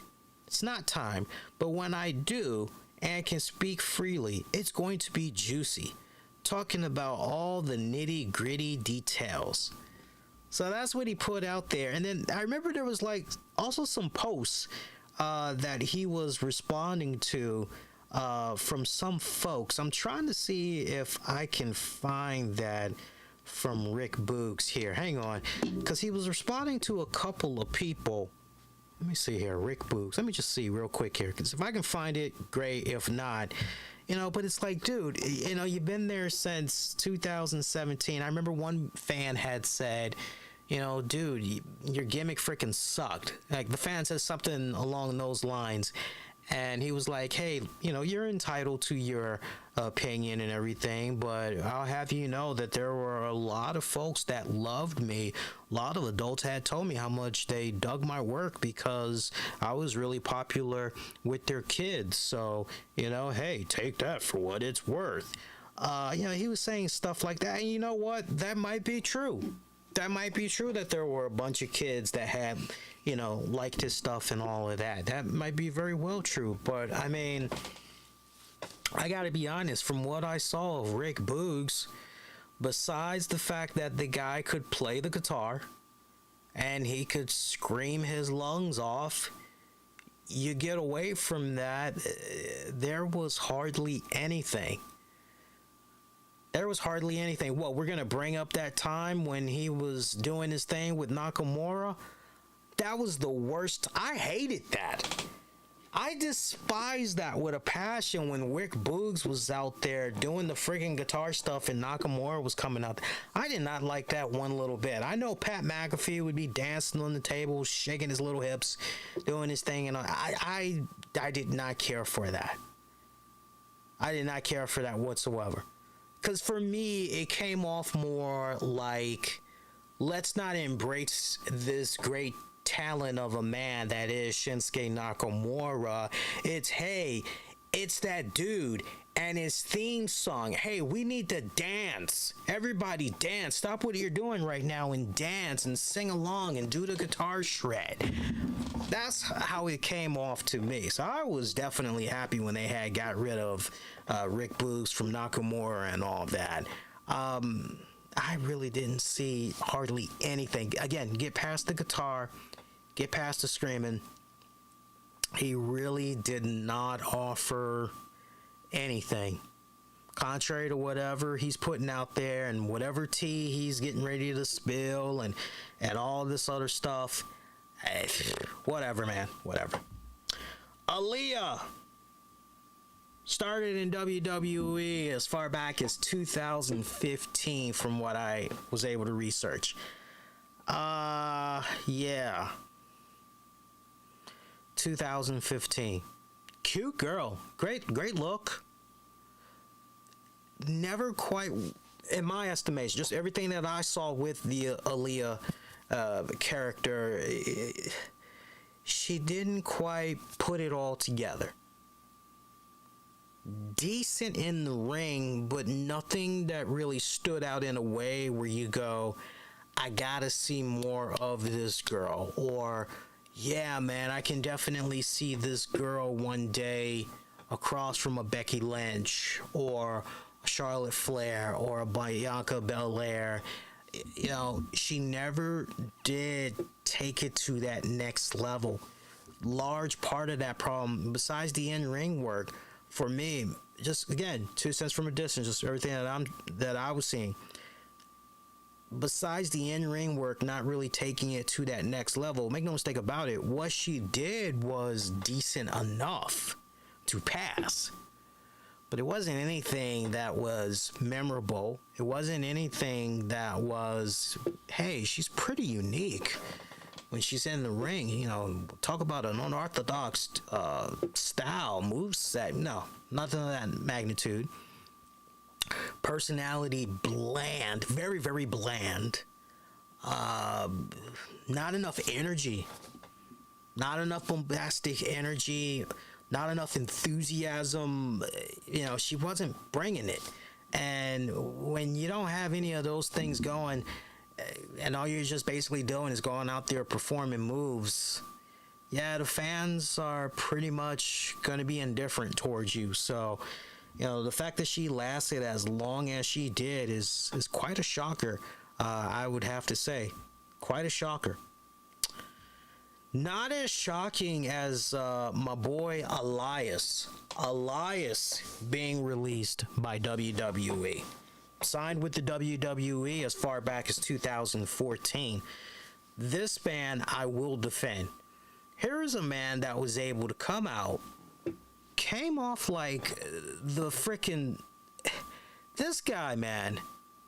I remember early on when I would try to describe this guy to folks that maybe have never seen this man before, I used to say, think of the honky-tonk man, but, you know, one that can actually perform the guitar, you know, actually plays it, actually sings, meets Macho Man, Randy Savage. Combine the two of those guys and, you know, throw in, right? You know, y'all could throw whatever else, but like those were my main two that I would go to. Macho Man, Randy Savage, and the Honky Tonk Man had a kid, and his name is Elias. This guy was able to come out there, and he naturally was able to get over with the crowd. There was no denying it. This man came perfect time, perfect place. He had the right gimmick, doing the whole drifter thing. I loved it. I loved it. It was one of the main highlights of the night back in the day when it came to Monday Night Raw and everything. Right down to the point the man was able to put out a freaking album or singles or whatever, and they topped the charts. Those were doing badass. Then they gave him this crappy gimmick. I don't know who signed off on it, but they came up with this idea. Hey, why don't we have this guy shave his beard off, ditch the jeans, let him wear, tights, and he can be Elias's brother, Ezekiel or whatever. It's like, wait a minute, everything that was working for this guy, we're now going to go the exact opposite? Really? This is how we're doing this. We're going to go the exact opposite with our boy. And he was still finding ways to try and make it work. And it seemed just as he was on the cusp of, you know, getting this new gimmick over or whatever, he gets the rug pulled from under him yet again. Eventually, we were getting vignettes of Elias, you know, making a return. And when Elias did return, the thrill was gone after that. Remember that one of the last times we saw Elias, him and Rick Boogs, as a matter of fact. It was those two. They were going back and forth, and it seemed as though eventually there was going to be some type of a long-term program between the two of these guys. And you're going, okay, battle of the guitars. Fine, I'm down for it, especially if it means we're going to get some type of a jam-out session between these two guys. Hell yeah, let's go ahead, let's see it. That should be pretty badass. And sadly, we never got that. Elias, the case of Elias, it's a perfect example of Damien Sandow when you really stop and think about it, because Damien Sandow was literally in that same position. This was a guy that naturally got himself over And remember, originally he was coming out there doing the whole Lanny Poffo genius stuff, but he was in a robe and all that. Remember that? He had a robe, he had the little white towel around his neck and everything, doing the whole cartwheels and pimp slapping people left and right. He was doing all kinds of, but he was getting over naturally. And then they eventually had pulled away from that, had him start mimicking people, had him shadow Miz. Again, was able to get over on that big time, right? I look at Elias, he's kind of like the same case right there with Damian Sandow. Elias is going to be fine. I think Elias is going to be fine. If Elias wants to continue to pursue wrestling, I think the man will do just fine. Honestly, he was doing pretty damn well with that whole drifter gimmick. He honestly should go back to that for all intents and purposes. He's still a relatively young man as well. He's only 35. He'll be 36 this November. And remember, this is another guy that was wrestling on the independents for a good minute. He was wrestling the independents for a good minute for about maybe 6-7 years before he came to the WWE. So I think this guy will do just fine. I think this man will do just fine. Yeah, I'm not worried about him. I'm not worried about him one little bit. If he wants to continue to do stuff as far as wrestling goes, he'll be able to land on his feet somewhere. I'm definitely confident in saying that. He will be fine. We don't need to go with the whole AEW, or for me, it's just, if this guy wants to continue to pursue wrestling, yes, he'll be fine. There will be plenty of promotions out there that would be happy to have him come in and do some work and everything. Moving along, Riddick Moss signed with WWE back in 2014. A little bit surprised by Riddick Moss, I gotta tell you, because he had the body, that's for sure. He had a great look about him. I thought he was pretty agile for what it was worth. And yet, here's a case right here, for whatever respective reason, never quite did that breakthrough. Never broke on through to the other side. That is a weird kind of... I'm not sure what to think about that. I'm a little bit perplexed on that one. Because with Riddick Moss... Now look, I'm not saying Riddick Moss, that's going to be the one to dethrone Roman Reigns. I'm not saying anything like that. But, we can all be in agreement. They gave this guy some pretty dumb gimmicks. They did. Putting him in the suspenders and all that other stuff, t-shirt, they had no business doing any of that stuff. You see this guy's physique and you're going, yeah, you definitely need to be out there showcasing all of that, because what I see is just pure, absolute strength.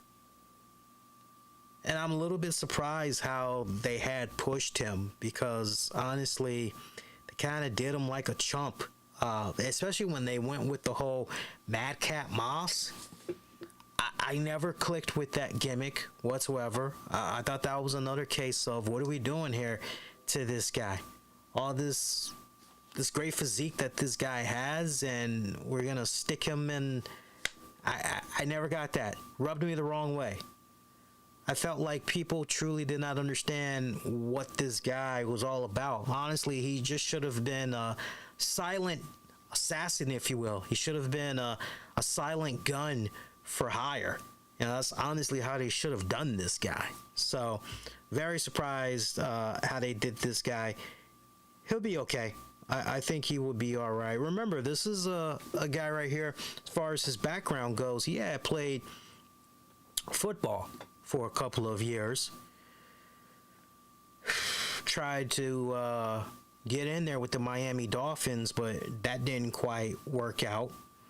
So, this is an athlete that turned, and I think as far as making the transition from a sports athlete to a sports entertainer, I thought as far as having all the necessary tools, the fundamentals down, I thought Riddick Moss definitely was coming along, but yeah, they did my guy wrong here. Maybe he can find himself an independence. If he's very serious about continuing on in the respected industry, I think this is a case right here where just going out there on the independence, honing your craft even more, getting that international feel, I think that can definitely harden him even more, mature him even more. I'd be shocked to hear if this guy decides, out of all the names, this one I'd be really surprised to hear, no longer doing the wrestling altogether. I'm just pursuing a quiet civilian life. Top Dollar, Hit Row, signed to WWE in 2020. AJ Francis. Now remember, one of the first ways that we were introduced to this guy, the WWE Most Wanted Treasures show. Remember, that's how we came across him, and seemed like a very nice, very likable personality, somebody you really gravitated towards and everything, right? Then started doing this thing with Hit Row, and he had the look down. That much was for certain. He had the look down. But we all know the real MVP of Hit Row was Swerve Strickland. It was all about Swerve Strickland and the way he had that whole thing flowing. It all made perfect sense. It all made perfect sense. That would be like, because see, understand something. Once Swerve Strickland was out of the picture, that was it for Hit Row as a whole. That was it. That would be the equivalent to, okay, A Tribe Called Quest is no more because Q-Tip has left the band. Now, granted, Phife Dawg may no longer be alive, but you know what? That's okay, because you can still do Tribe. You can still do Tribe because you got Q-Tip. As long as you got Q-Tip, the other cat, right? Okay, you ain't got Phife Dawg, you'll be alright. But trying to do a Tribe without Q-Tip, yeah, good luck with that. Seriously, good luck with that. We'll see how far that. No. So once Swerve Strickland was out of the picture, why this faction even continued on the way that it did, I don't know. Maybe the powers that be in WWE felt that, well, Swerve wasn't really there that long, and yeah, although he might have been the main focal point, these other guys, no. What really sucks about this is the fact that Top Dollar, I know you rub people the wrong way on social media and everything, but I will give that guy his credit where it needs to be given. This guy bust his ass, lost all that weight that he lost, all in the name of trying to stay fit, trying to take his health conditioning more seriously. Yes, as a big man, should he really been taking off his feet, going over ropes and all that other stuff? I'll let you guys continue to debate on that and everything, but as far as his rap game goes, I've seen some of his stuff online. It ain't really my cup of tea. If I'm gonna be real, if I'm gonna be real, I've heard better verses. I've heard better rhymes. His stuff is very amateurish at best. I could probably come up with better stuff than that. And I wouldn't even have to try that hard. I'm being totally honest with you guys, right? So it's kind of one of those type of deals where, I don't know, maybe in the near future, him and, who's the guy? Enzo Amore. I don't know. Maybe those two will go on a tour together or whatever. Or maybe they'll get together, form a tag team, do some stuff in the wrestling promotions. Who knows? Have to wait and see. This next one shocked the hell out of me. Shelton Benjamin. His initial run was from 2002 to 2010. Then he came back in 2017.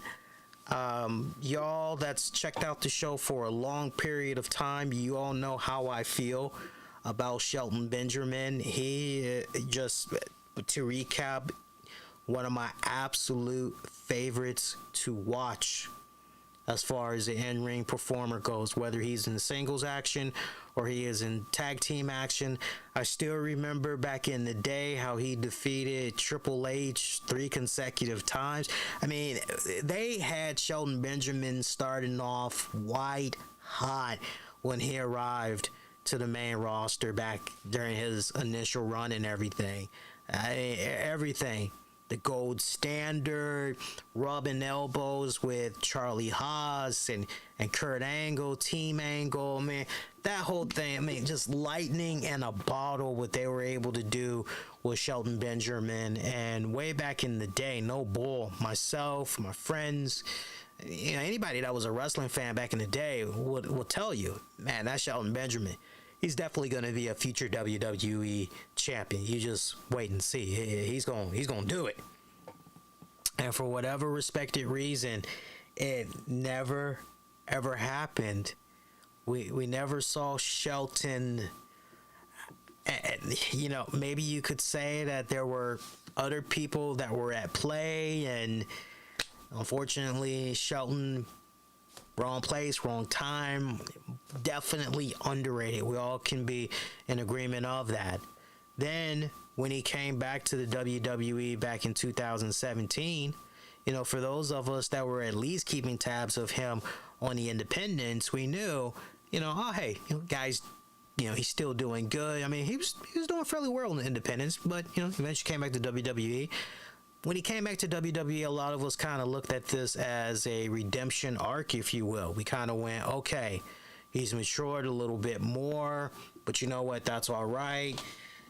You know, maybe this needed to go down the way that it did, but now he's back, and you know, now we're going to see him reach those levels that we knew he was always capable of, almost the same way in which we looked at Bobby Lashley to a certain degree. And yeah, that's great what they had did with the Hurt Business and everything.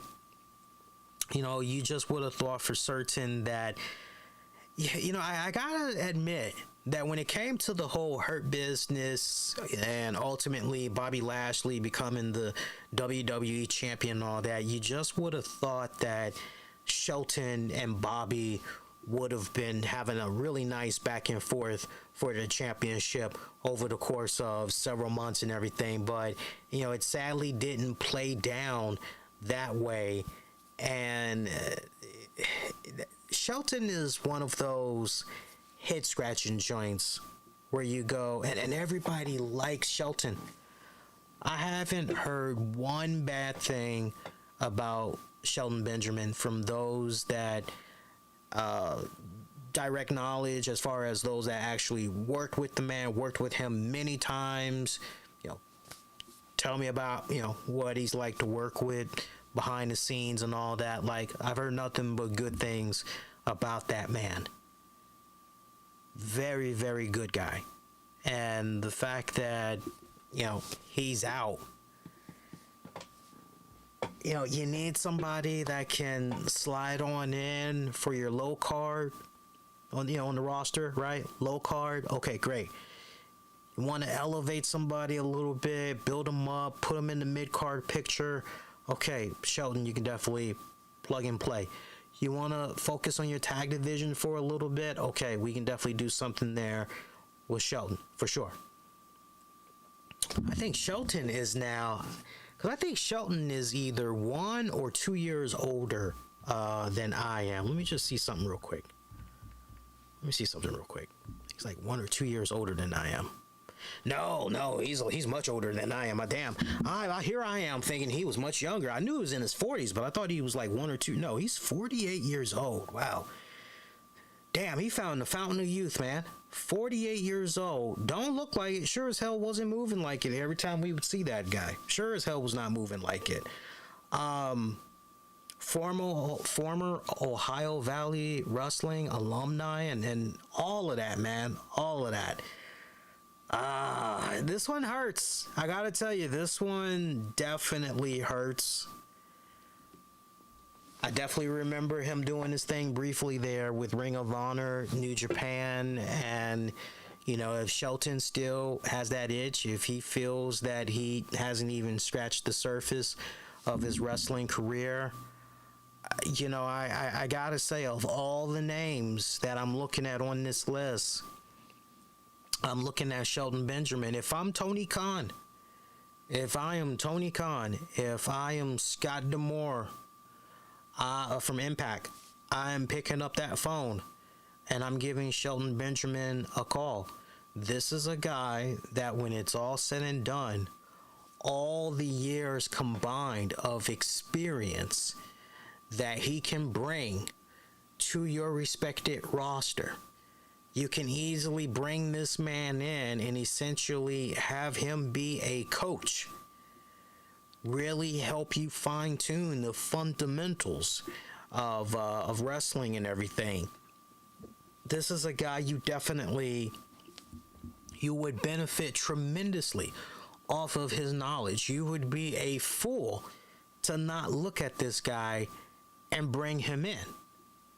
You would be a fool not to. You would be a fool not to bring him in. You got to do it. You got to bring him in. So, you know, I heard a really good idea. I wish I could give credit where credit is due. I'm trying to remember who had said this, and sadly, it escapes me right now. So whoever had mentioned this, you know who you are.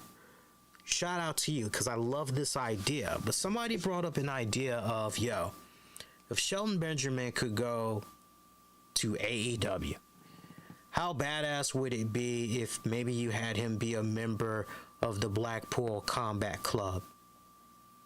And as soon as I heard that, I'm just picturing, I'm going, that would work. That would actually freaking work. Sign me up for that. Yeah. That would actually, okay.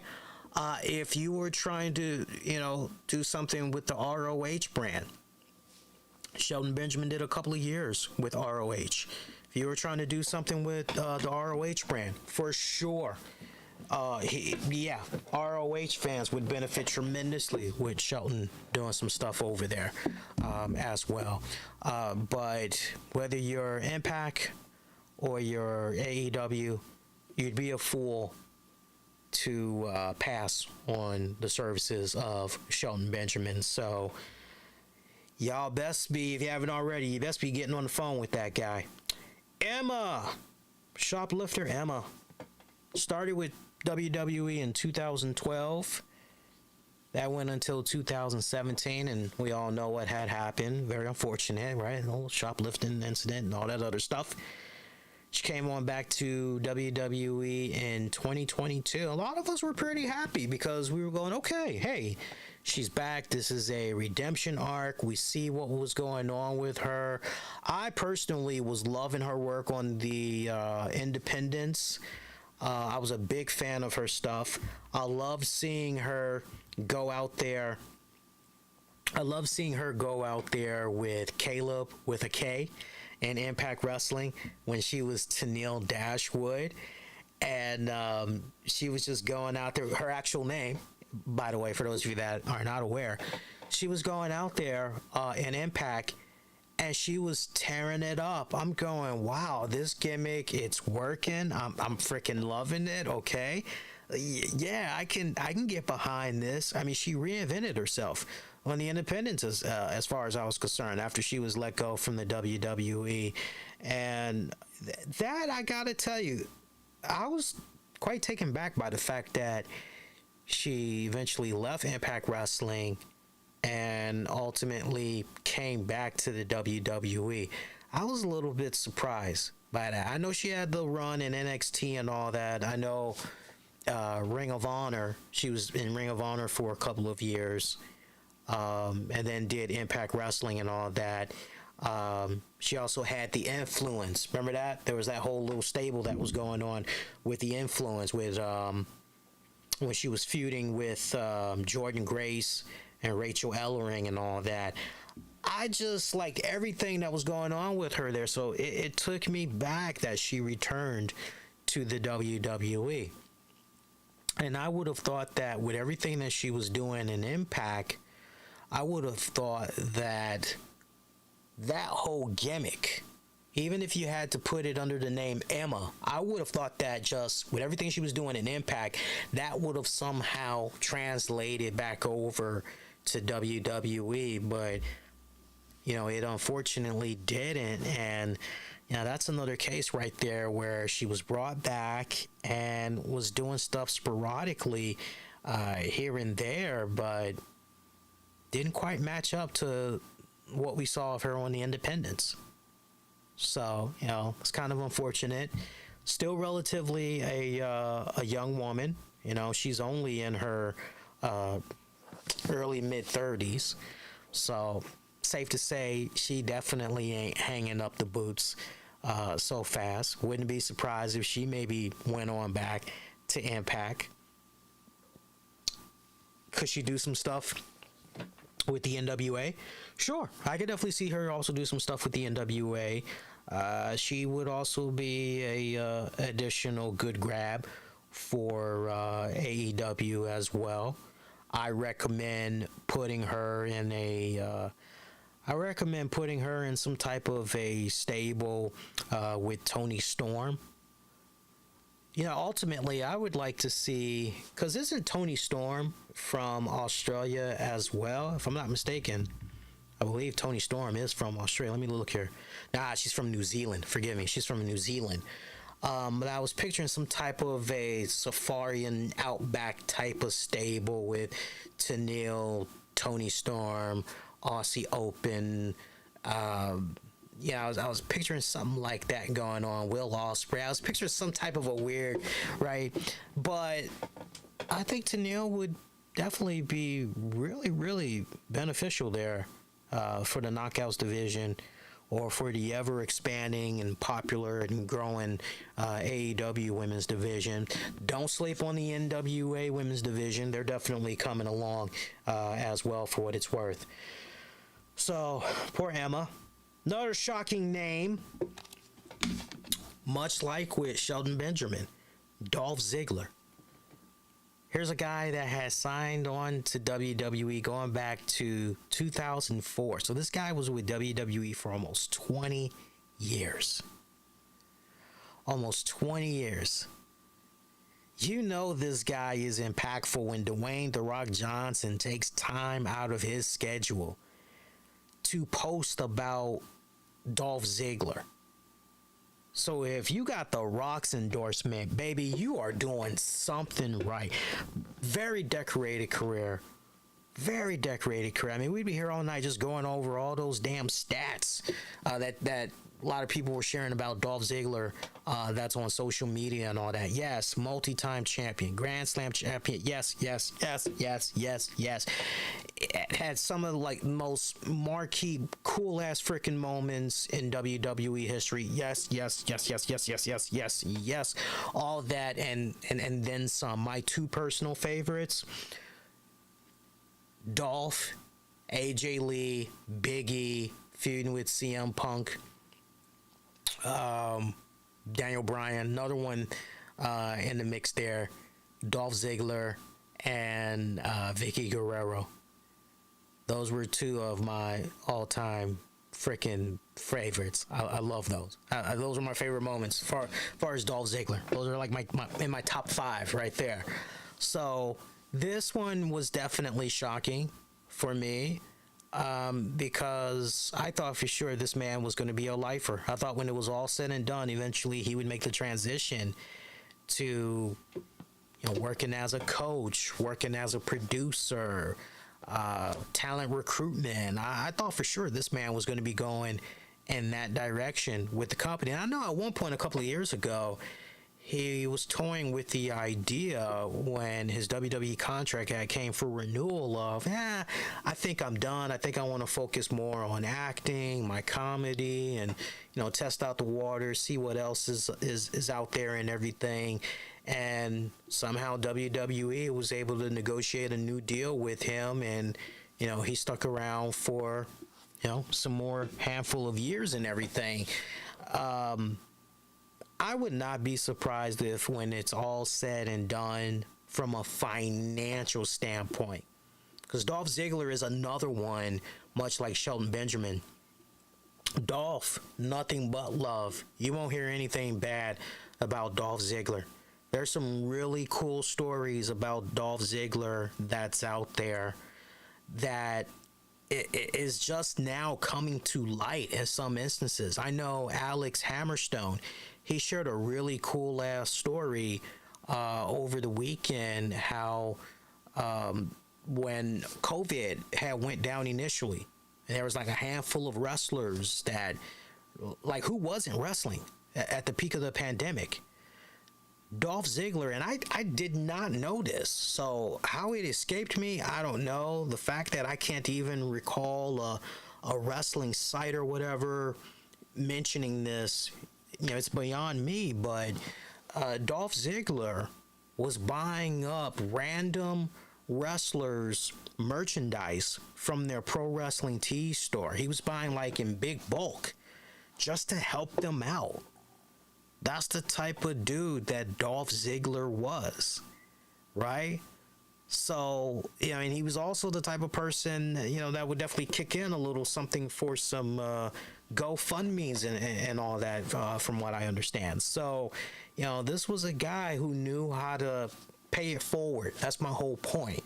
So I don't see this as something of a case where, did Dolph Ziggler do anything wrong? Did he piss off the wrong? No, I think when it's all said and done, you get right down to the heart of the matter, the contract that he signed. You don't do 20 years with WWE without making some pretty serious money.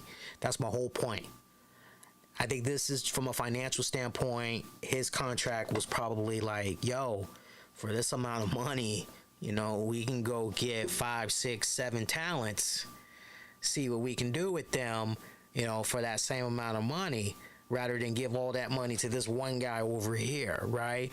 But Dolph Ziggler, he is going to be just fine. If there's anybody I'm looking at and I'm going AEW bound, you notice I haven't been really throwing, they should go here, they should go there.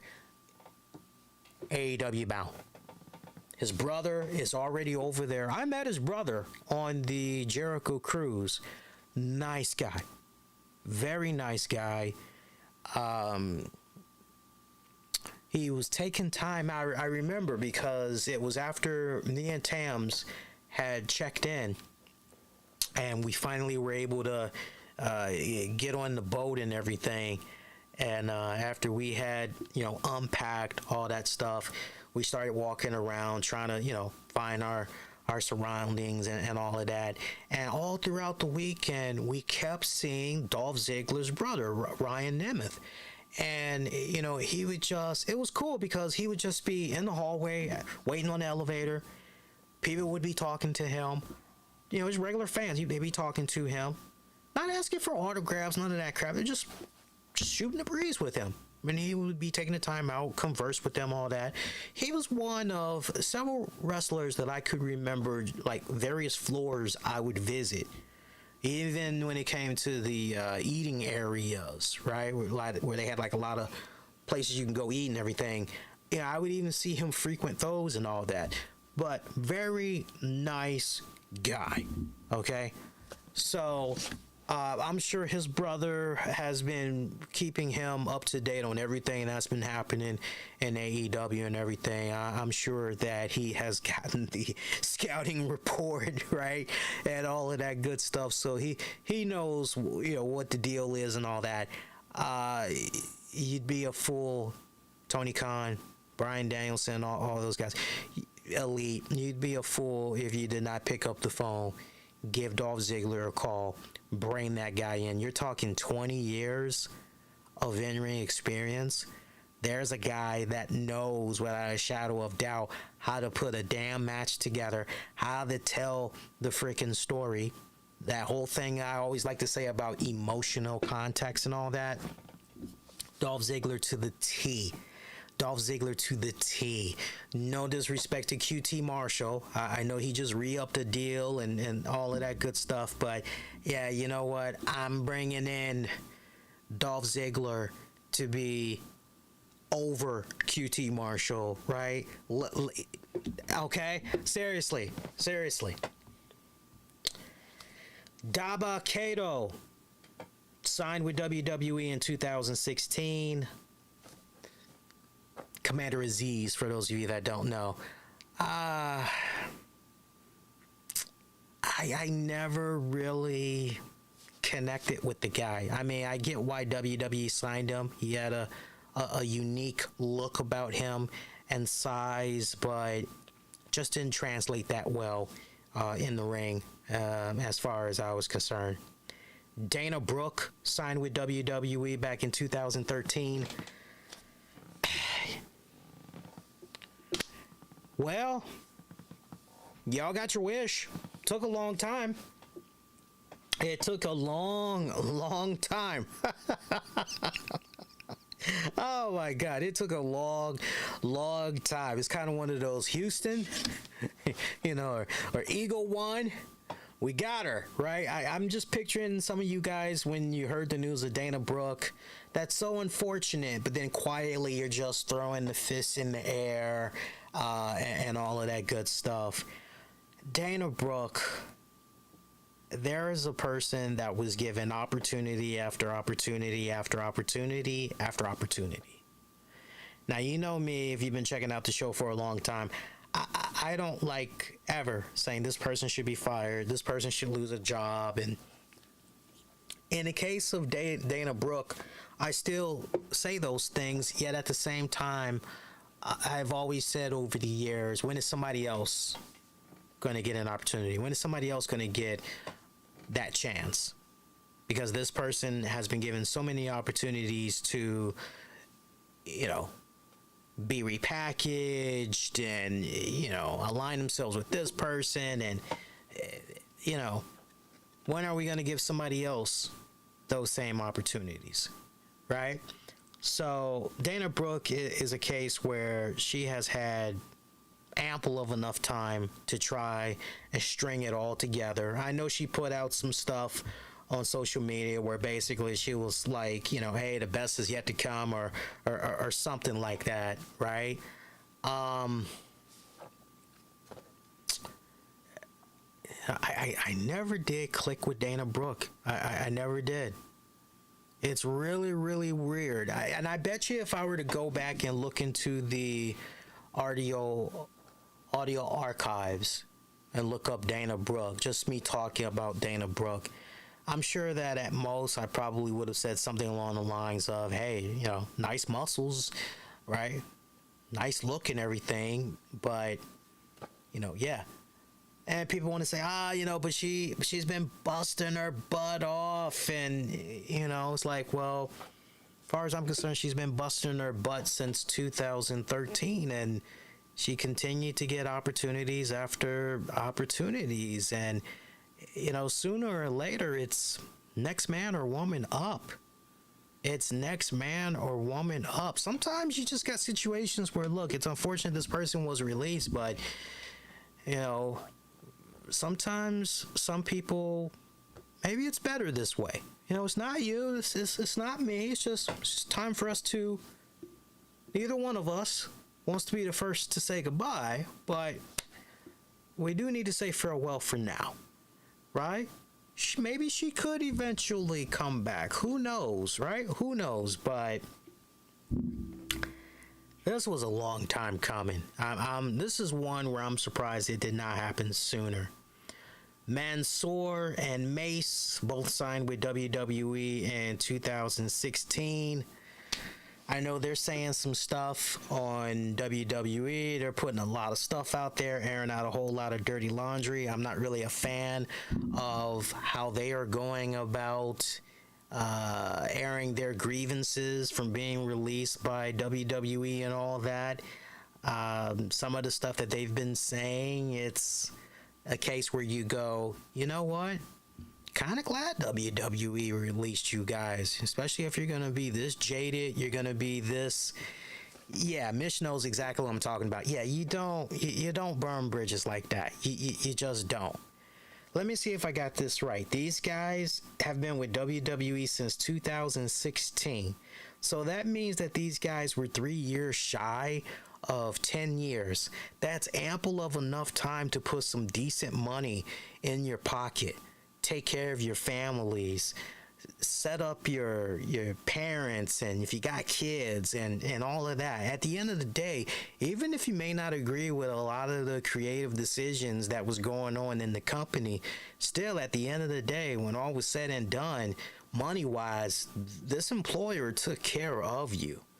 So the fact that you're caught up in these releases, and then you want to turn around and you want to do these freaking long Twitch streams or whatever they're doing, and they're airing out all this crap,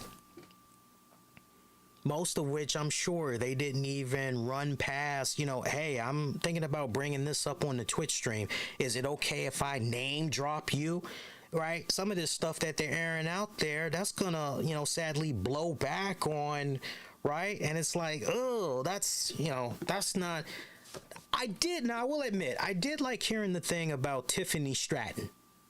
I did like hearing the fact that originally Tiffany Stratton was supposed to be Maxine Dupree, because apparently, I don't know how much true this was, but apparently LA Knight, they're like, you're going to be Maxine Dupree? And LA Knight's like, yeah, unfortunately, it's going to be me, right? So you don't know if they were kind of joking right there or what, but apparently the Maxine Dupree character, it was just in name, and then somehow eventually it materialized to where Tiffany Stratton was slotted in. But then at the very, very last minute, they went with somebody else. So just to think of that blew my mind, because the Tiffany Stratton that we know right now, and she's come a long way from the, oh, she's a rich girl, right? She's come a long way from that to what we see of her now. If she would have been put in that Maxine Dupree role, I don't know, guys. I don't know. Mish is saying, imagine working at a job you supposedly hate for 7. Yeah, I can't picture that, because if I really hated them, it wouldn't take me 7 years to, you know what I'm saying? Like, first of all, the money must be really, really for me to stick around for 7 years. I would like to believe I'm doing something in between, right, for those 7 years. I better be juggling college or something while I'm grinding my teeth and just, you know what I'm saying? I mean, seriously. So these guys, you guys got to forgive me. I've been pretty unbiased so far, but giving it to you right between the eyes. Mansoor, Mace, for a lot of the negativity that they're putting out there, I'm not sorry that they have been released. If actually, in my mind, they're kind of justifying why they should have been released by WWE. And here's the other thing that these guys need to think about, and they're both relatively still young. They got a long way to go. Here's the other thing that's most important. Don't be airing stuff out like this, because you never know who's reading, who's watching this crap. Because if you're trying to pick up the phone and, I want to go do something with Impact Wrestling. I want to go do something with Tony Khan since he's throwing out all that money. I want to go do something with Billy Corgan. Man, you don't already said all this crap about WWE. You over here dry snitching, whatever you want to call it. Shoot, to Mitch's point, you burning bridges. If I was a promoter and I saw this crap that they were spewing online, I'm not even bothering. You know, I'll be like, yeah, let me check the books and, I'll get back to you. I'll get back to you. So these two guys, I don't feel sorry for whatsoever. Quincy Elliott started with WWE in 2022. What happened with him? Did he get injured or something? Because I just remember one day he was not there. I used to call him the broke-ass looking Black Lightning because he wore this outfit that kind of reminded me of Cress Williams' Black Lightning, the superhero on the CW. And he kind of had this weird outfit, did Quincy Elliott. Kind of looked very similar to that. Quincy Elliott. I don't know what to say about this guy. He piqued my curiosity. Can I say that? He piqued my curiosity. I remember the vignettes. It gave me a Goldust vibe. So I definitely was for this. And yet it never really seemed to click with the NXT fan base. I still rooted the guy on, because I just thought, you know what? It's 2022. Hey, man, cool. You're black. All right. You're representing the culture. Okay, cool. You're also representing the LGBTQ plus. So, okay, cool. Go do your thing. Right? I don't know. That one right there, I'm a little bit miffed on that one. I really don't have anything to say about that one. Because on the one hand, the little bit that I did see before he disappeared, I think he disappeared because of injury. I'm not really sure. I'll have to let you guys chat me up to speed on that one. But the little bit that I did see, it piqued my curiosity. I wanted to get behind this gimmick. Because I felt that this was really gonna go somewhere, right? So this one I'm a little bit miffed about. Mish is saying there's some news that'll probably break soon in regards to Quincy Elliott. Okay, good. Because that one I'm just kind of like, what happened? Because I liked what I was seeing, right? But it's like untapped potential. I hope that there wasn't like some crazy weird crap that was going on outside of work. I hope that, nothing too controversial. Shanky started in WWE in 2020.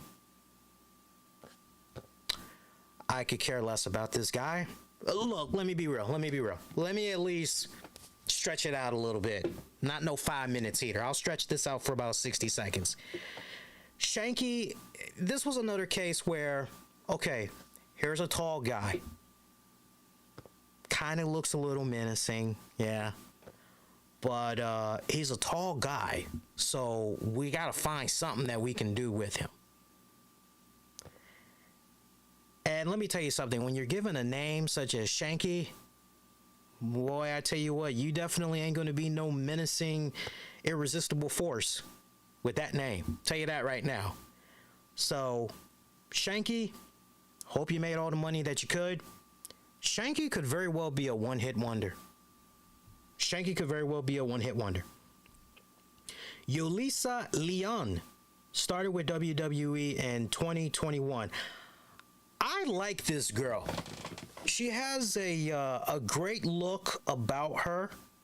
I remember initially when I first read the name, I'm going, why does that name sound familiar? Because not all these people, like, the name's just not gonna, like, I actually had to look up their face and I was like, oh, you, yeah, I remember you.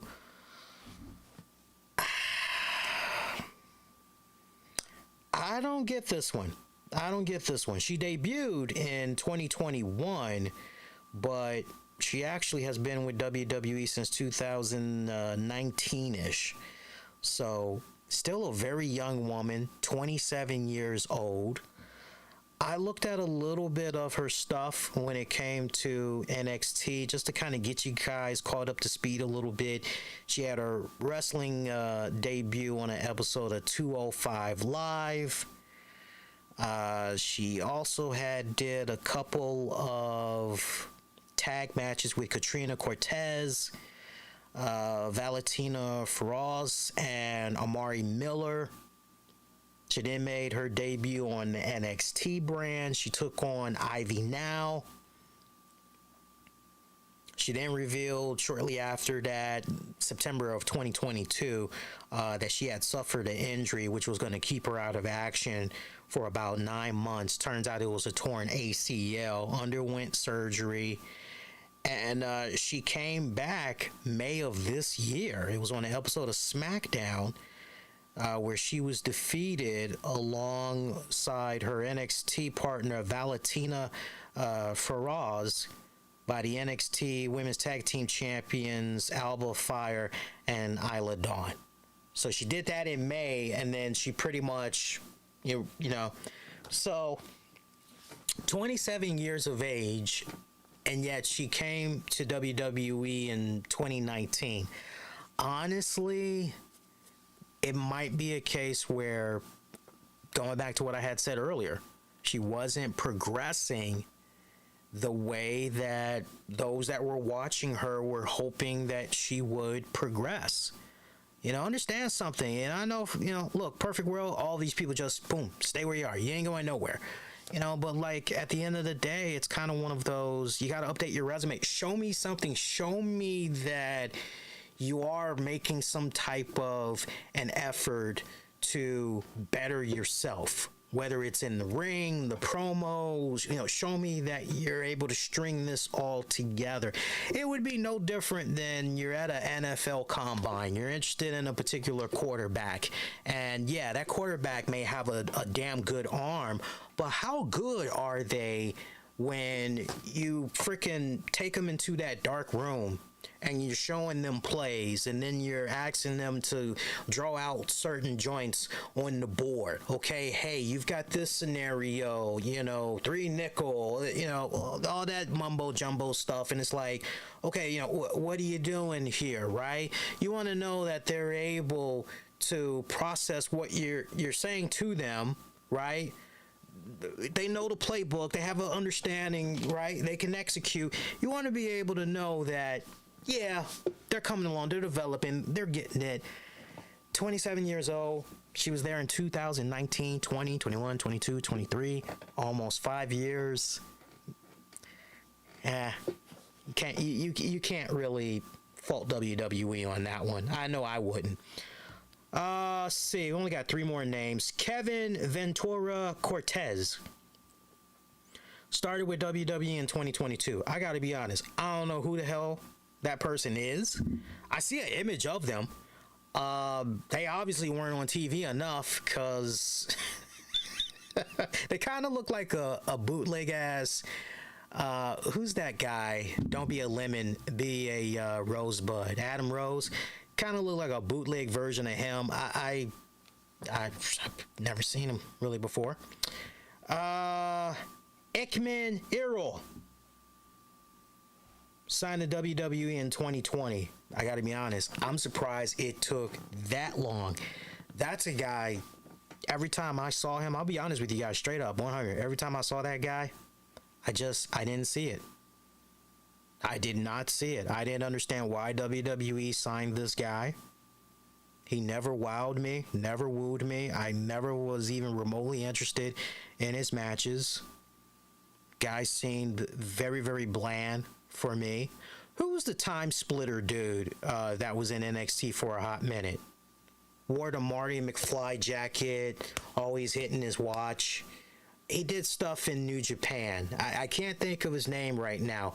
But when he was in NXT, I was more interested in that guy, because at least by then, I saw enough of his work that when he did sign to WWE and he came through Kushida, thank you, CC, Kushida, I was more interested in Kushida than I was in Ikemen Jiro. I gravitated a lot towards. Don't get me wrong, there have been other people in NXT that you would be surprised that I'm more interested in. Look, anytime I have a Chase University segment that's on, I always stick around for the Chase University segments. That stuff grew on me. At first, I was like, what corn? But eventually, those segments, I started becoming a big fan of those. But like, Ikemen Jiro, I never got it. I never understood it with him. I didn't quite understand why they signed him. Y'all can chat me till you're blue in the face, but it never resonated with me whatsoever. Brooklyn Barlow. This girl I actually had to look up. I'm not going to lie to you guys. Almost kind of came off like if Hulk Hogan, shout out to that racist POS, by the way. Apparently he got married for the third time. I don't know if he's trying to catch up to Ric Flair's number or what. But Brooklyn Barlow, if Hulk Hogan and, I don't know, maybe his daughter Brooke were to, do something, Brooklyn Barlow would be the result of that. I know that is a very bad analogy, but when you look at her, you get exactly what I'm talking about. Definitely some serious height to that girl. This is one I sadly did not get an opportunity to check out. You can tell me she popped up a lot in NXT. I've missed a lot of NXT these past couple of months.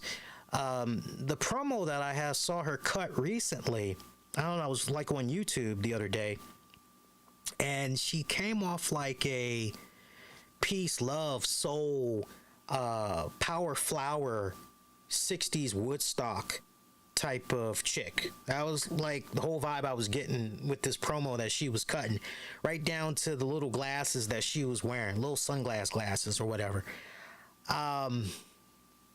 Didn't click with me. I gotta tell you, the promo, it was kind of one of those, that's it? That is it? CC is saying she was one of the talents primarily on Level Up. Okay, that, which is why I probably had to go out of my way to look Homegirl up. Okay, so that explains a lot.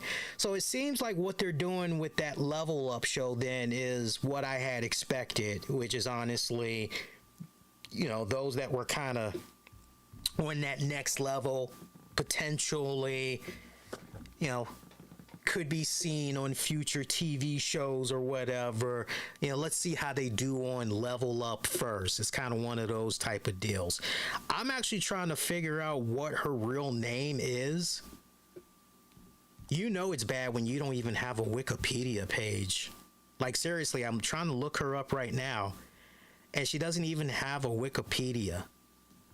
I see her wrestling page, though. I see that one. So she is from St. George, Utah. Oh, wow. Sarah Del Rey had a hand in training her, huh? Interesting. Okay. And I'm just curious. Wow. On Cage Match, the Internet Wrestling Database, she has a 5.57 rating. Let's see what these guys are saying about her. I'm very curious. CC, you started this. Let's see what the people are saying about her here.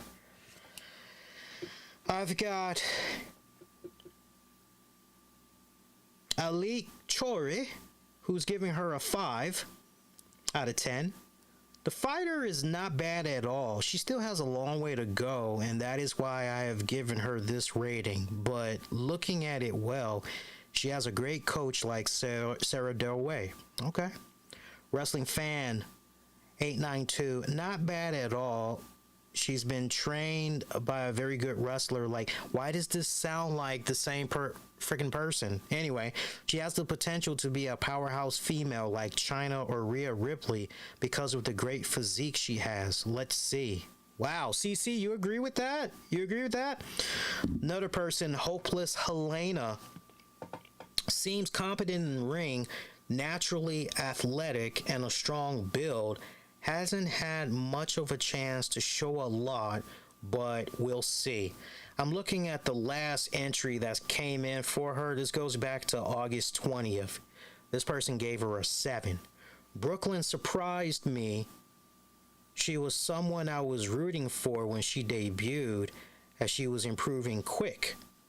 Sure, she was a little boring in her first few matches, but that's because she was learning the ropes and hadn't been given any hint of a character. When she got injured, she was someone who popped into my mind about releases. I think he was trying to say soon, because he actually has SUE. I think he was trying to say soon to ACL tear in ring, but okay at best for a beginner, and never getting a chance to show who she is. But seeing her most recent appearance on TV was cool. She got a hippie weed smoker gimmick, which seemed fun, which aligns well with what I had saw online. Okay, seemed fun. Her mic skills seemed great for someone who's never really had that many televised promos, and her in-ring work was between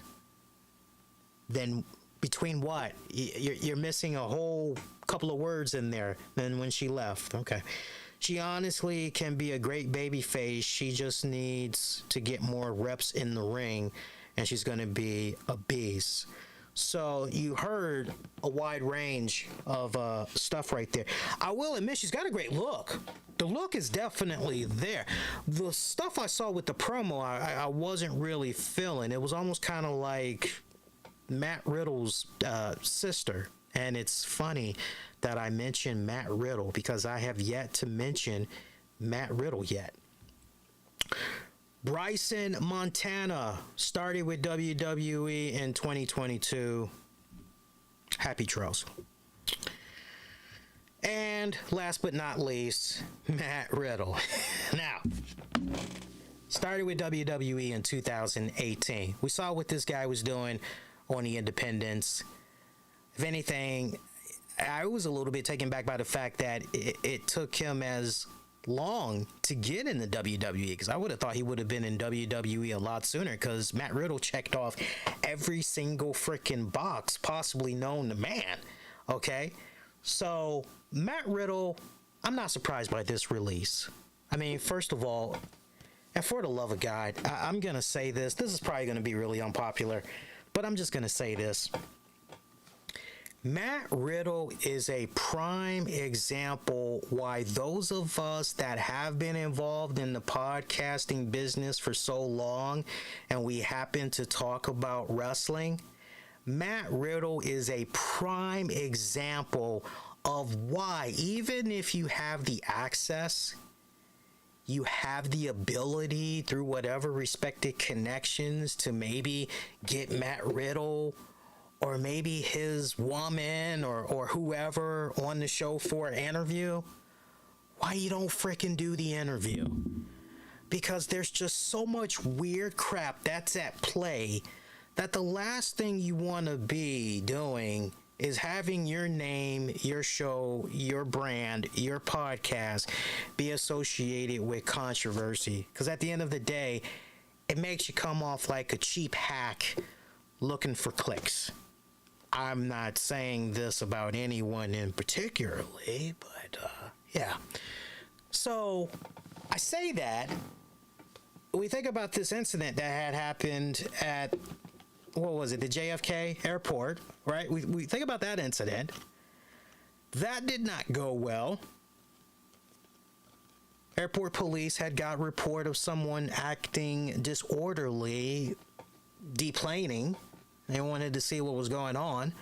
Riddle apologizing profusely and everything was said to be a pretty good cooperative sport. Bygones were bygones. And yet, as soon as this guy gets a minute, he is blasting the hell out of the airport. He's blasting the hell out of airport security, one particular security guard, claiming that this guy sexually assaulted him, harassed him, or whatever. No means no, and all this other crap. This guy's being investigated, the security officer being investigated, WWE doing their own respected investigating of their own, and I would like to believe that when it was all said and done, it ended up being a big fat nothing burger. Okay? One problem after another. had an ex-girlfriend try to sue him, do whatever. Eventually, charges dropped, dismissed the case. Got another one that's... God, when is she not posting about this guy on social media? She is nutty as hell. She is posting stuff about this guy on a daily basis. He's got a new girlfriend that's a porn actress or whatever. I was reading up her bio the other day. Apparently she had a stroke on the set in the middle of a sex scene. That wasn't covered in some of the wrestling outlets from over the past couple of months. Like, whoa, dude, how do you have a stroke? And I don't mean you're, taking care of a cast member. I mean, she had a stroke in the middle of a sex scene. I'm just going, wow, how is that even? I don't even want it, right? But anyway, maybe it was that good, and she went convulsions, and I don't know. Anyway, see, Dee knows what I'm talking about. See, that's a different kind of stroke than they're used to. Yeah, apparently. But my point, Matt Riddle had all these problems. And the substance stuff, right? It had those problems. Got sent to WWE rehab a couple of times there. Just all these problems. This is a perfect example of self-sabotage. Self-sabotage at its worst. Nobody's fault but his. And you would like to believe that with what had went down with Riddle in recent weeks before this incident had happened, you would like to believe that this is probably it for him. He better be on his best behavior. And it's so weird, man, because I don't know how it is for you guys, but most of my friends and family, once they found out that they were going to be a parent, life as they knew it freaking changed. It was, okay, I got to grow up, whether I like it or not. I got to grow up. I got to become a better person, because I got a kid on the way, and my kid's gonna get to a certain age, and I don't want them knowing about certain things that I had did, and that I'm not too proud of, and then I'm gonna have to explain to them what all. So, like, let me turn the corner now before the kid is born. That way, right? I'm already on the better path to tomorrow, right? Well, Matt Riddle obviously did not get that sense of clarity, as he pretty much continued to do him. And I just, if you're a wrestling fan, if you're a parent, you just can't help but just the totality of everything with Matt Riddle. You're just keeping your fingers crossed, and you're just hoping that they can get their together for the sake of that kid. And you're also hoping that when that kid is born and clean bill of health. That kid's not going to have any type of issues whatsoever. Dee saying in the chat, Matt's a classic tale of a guy with all the potential in the world who won't get out of his own way. Exactly. CC, Riddle is the biggest waste of potential since Velveteen Dream. Yeah, I would agree with that. I would definitely agree with that. Because long before Logan Paul had came in, oh my God, Matt Riddle, the whole wrestling community, I mean, big dreams, big aspirations for Matt Riddle. Oh man, people were going future WWE champion without a shadow of doubt. I mean, they were going the whole 9 yards. Oh yeah, man, get ready. We're gonna see Riddle and Brock Lesnar. Oh, that's gonna be damn good. Get ready for that, right? All these dream matchups that people were doing with freaking Matt Riddle.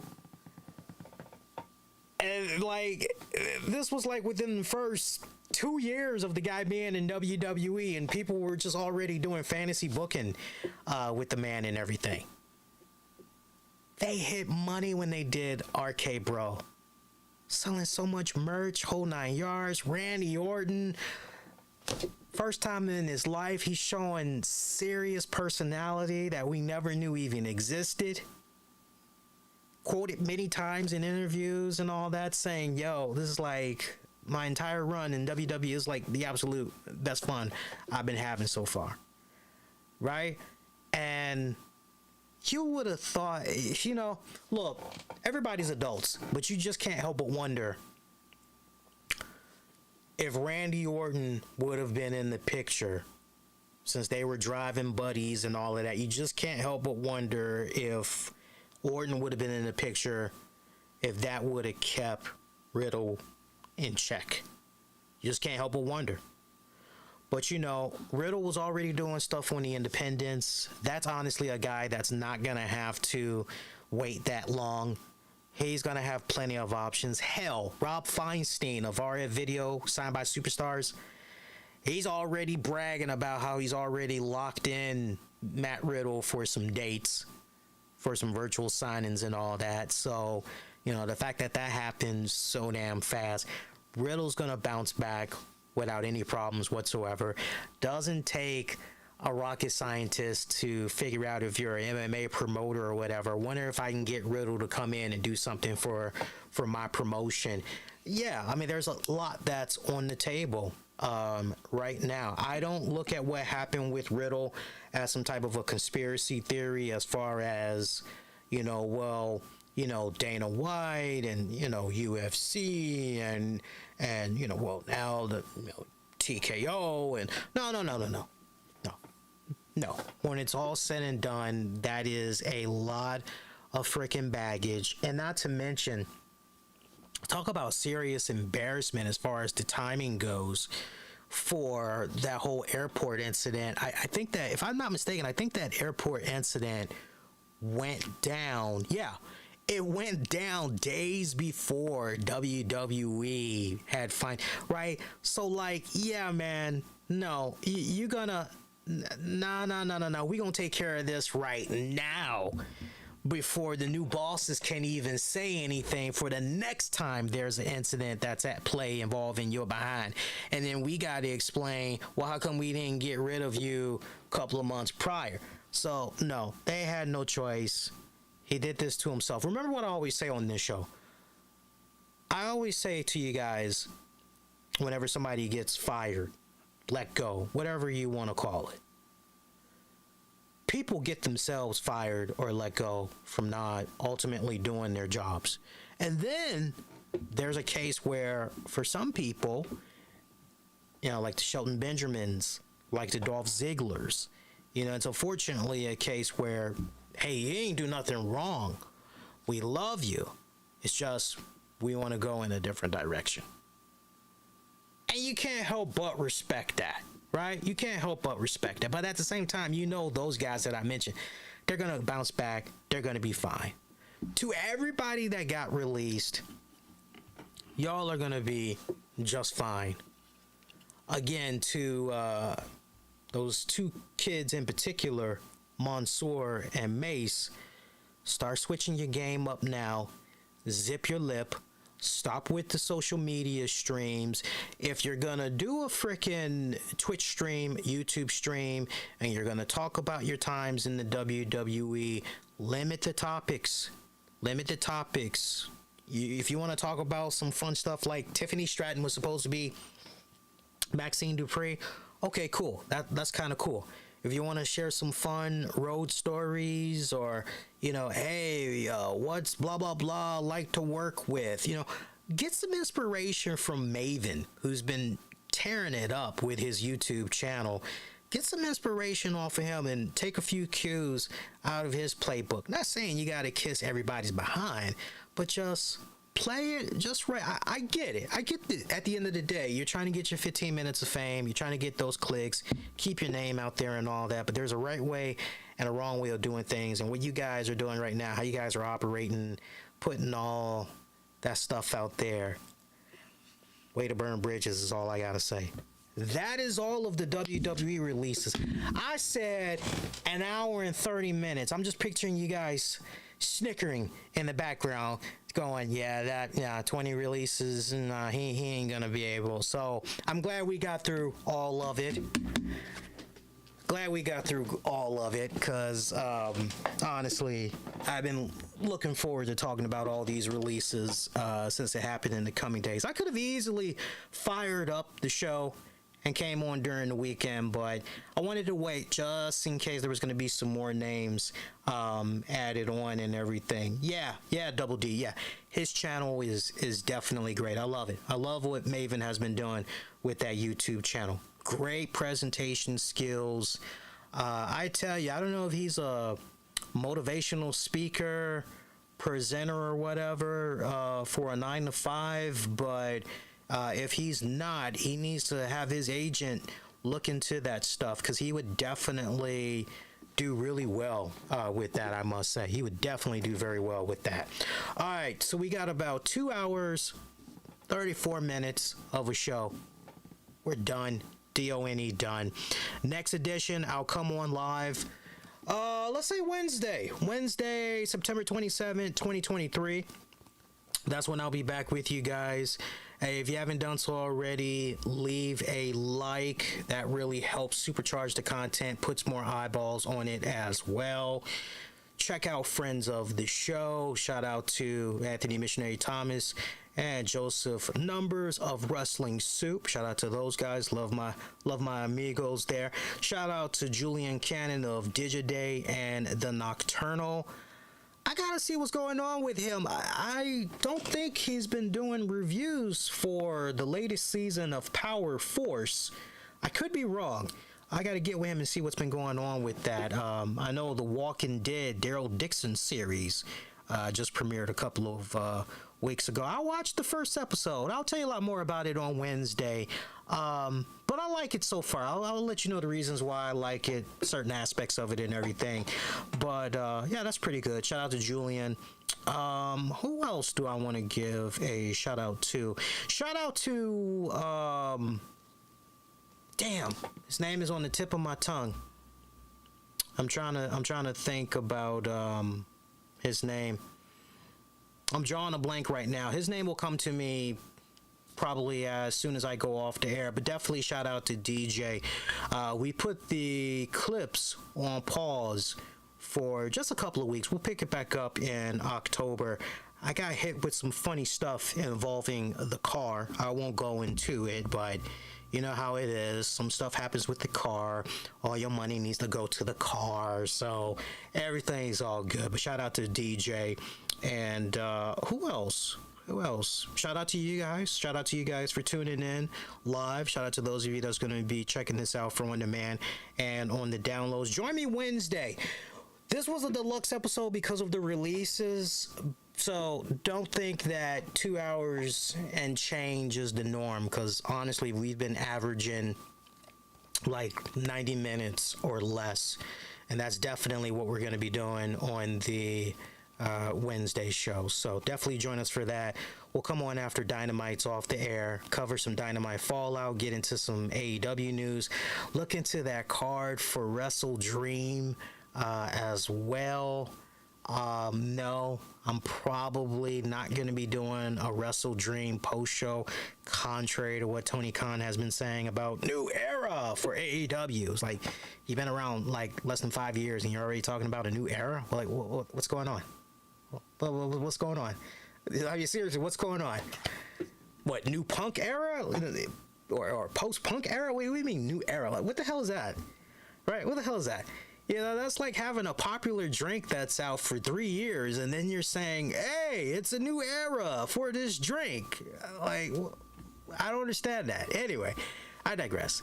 That's going to do it. Till next go round. Wishing all y'all to be safe. Most importantly, be kind to one another. I'll see you guys next go round. Take care, y'all. Peace.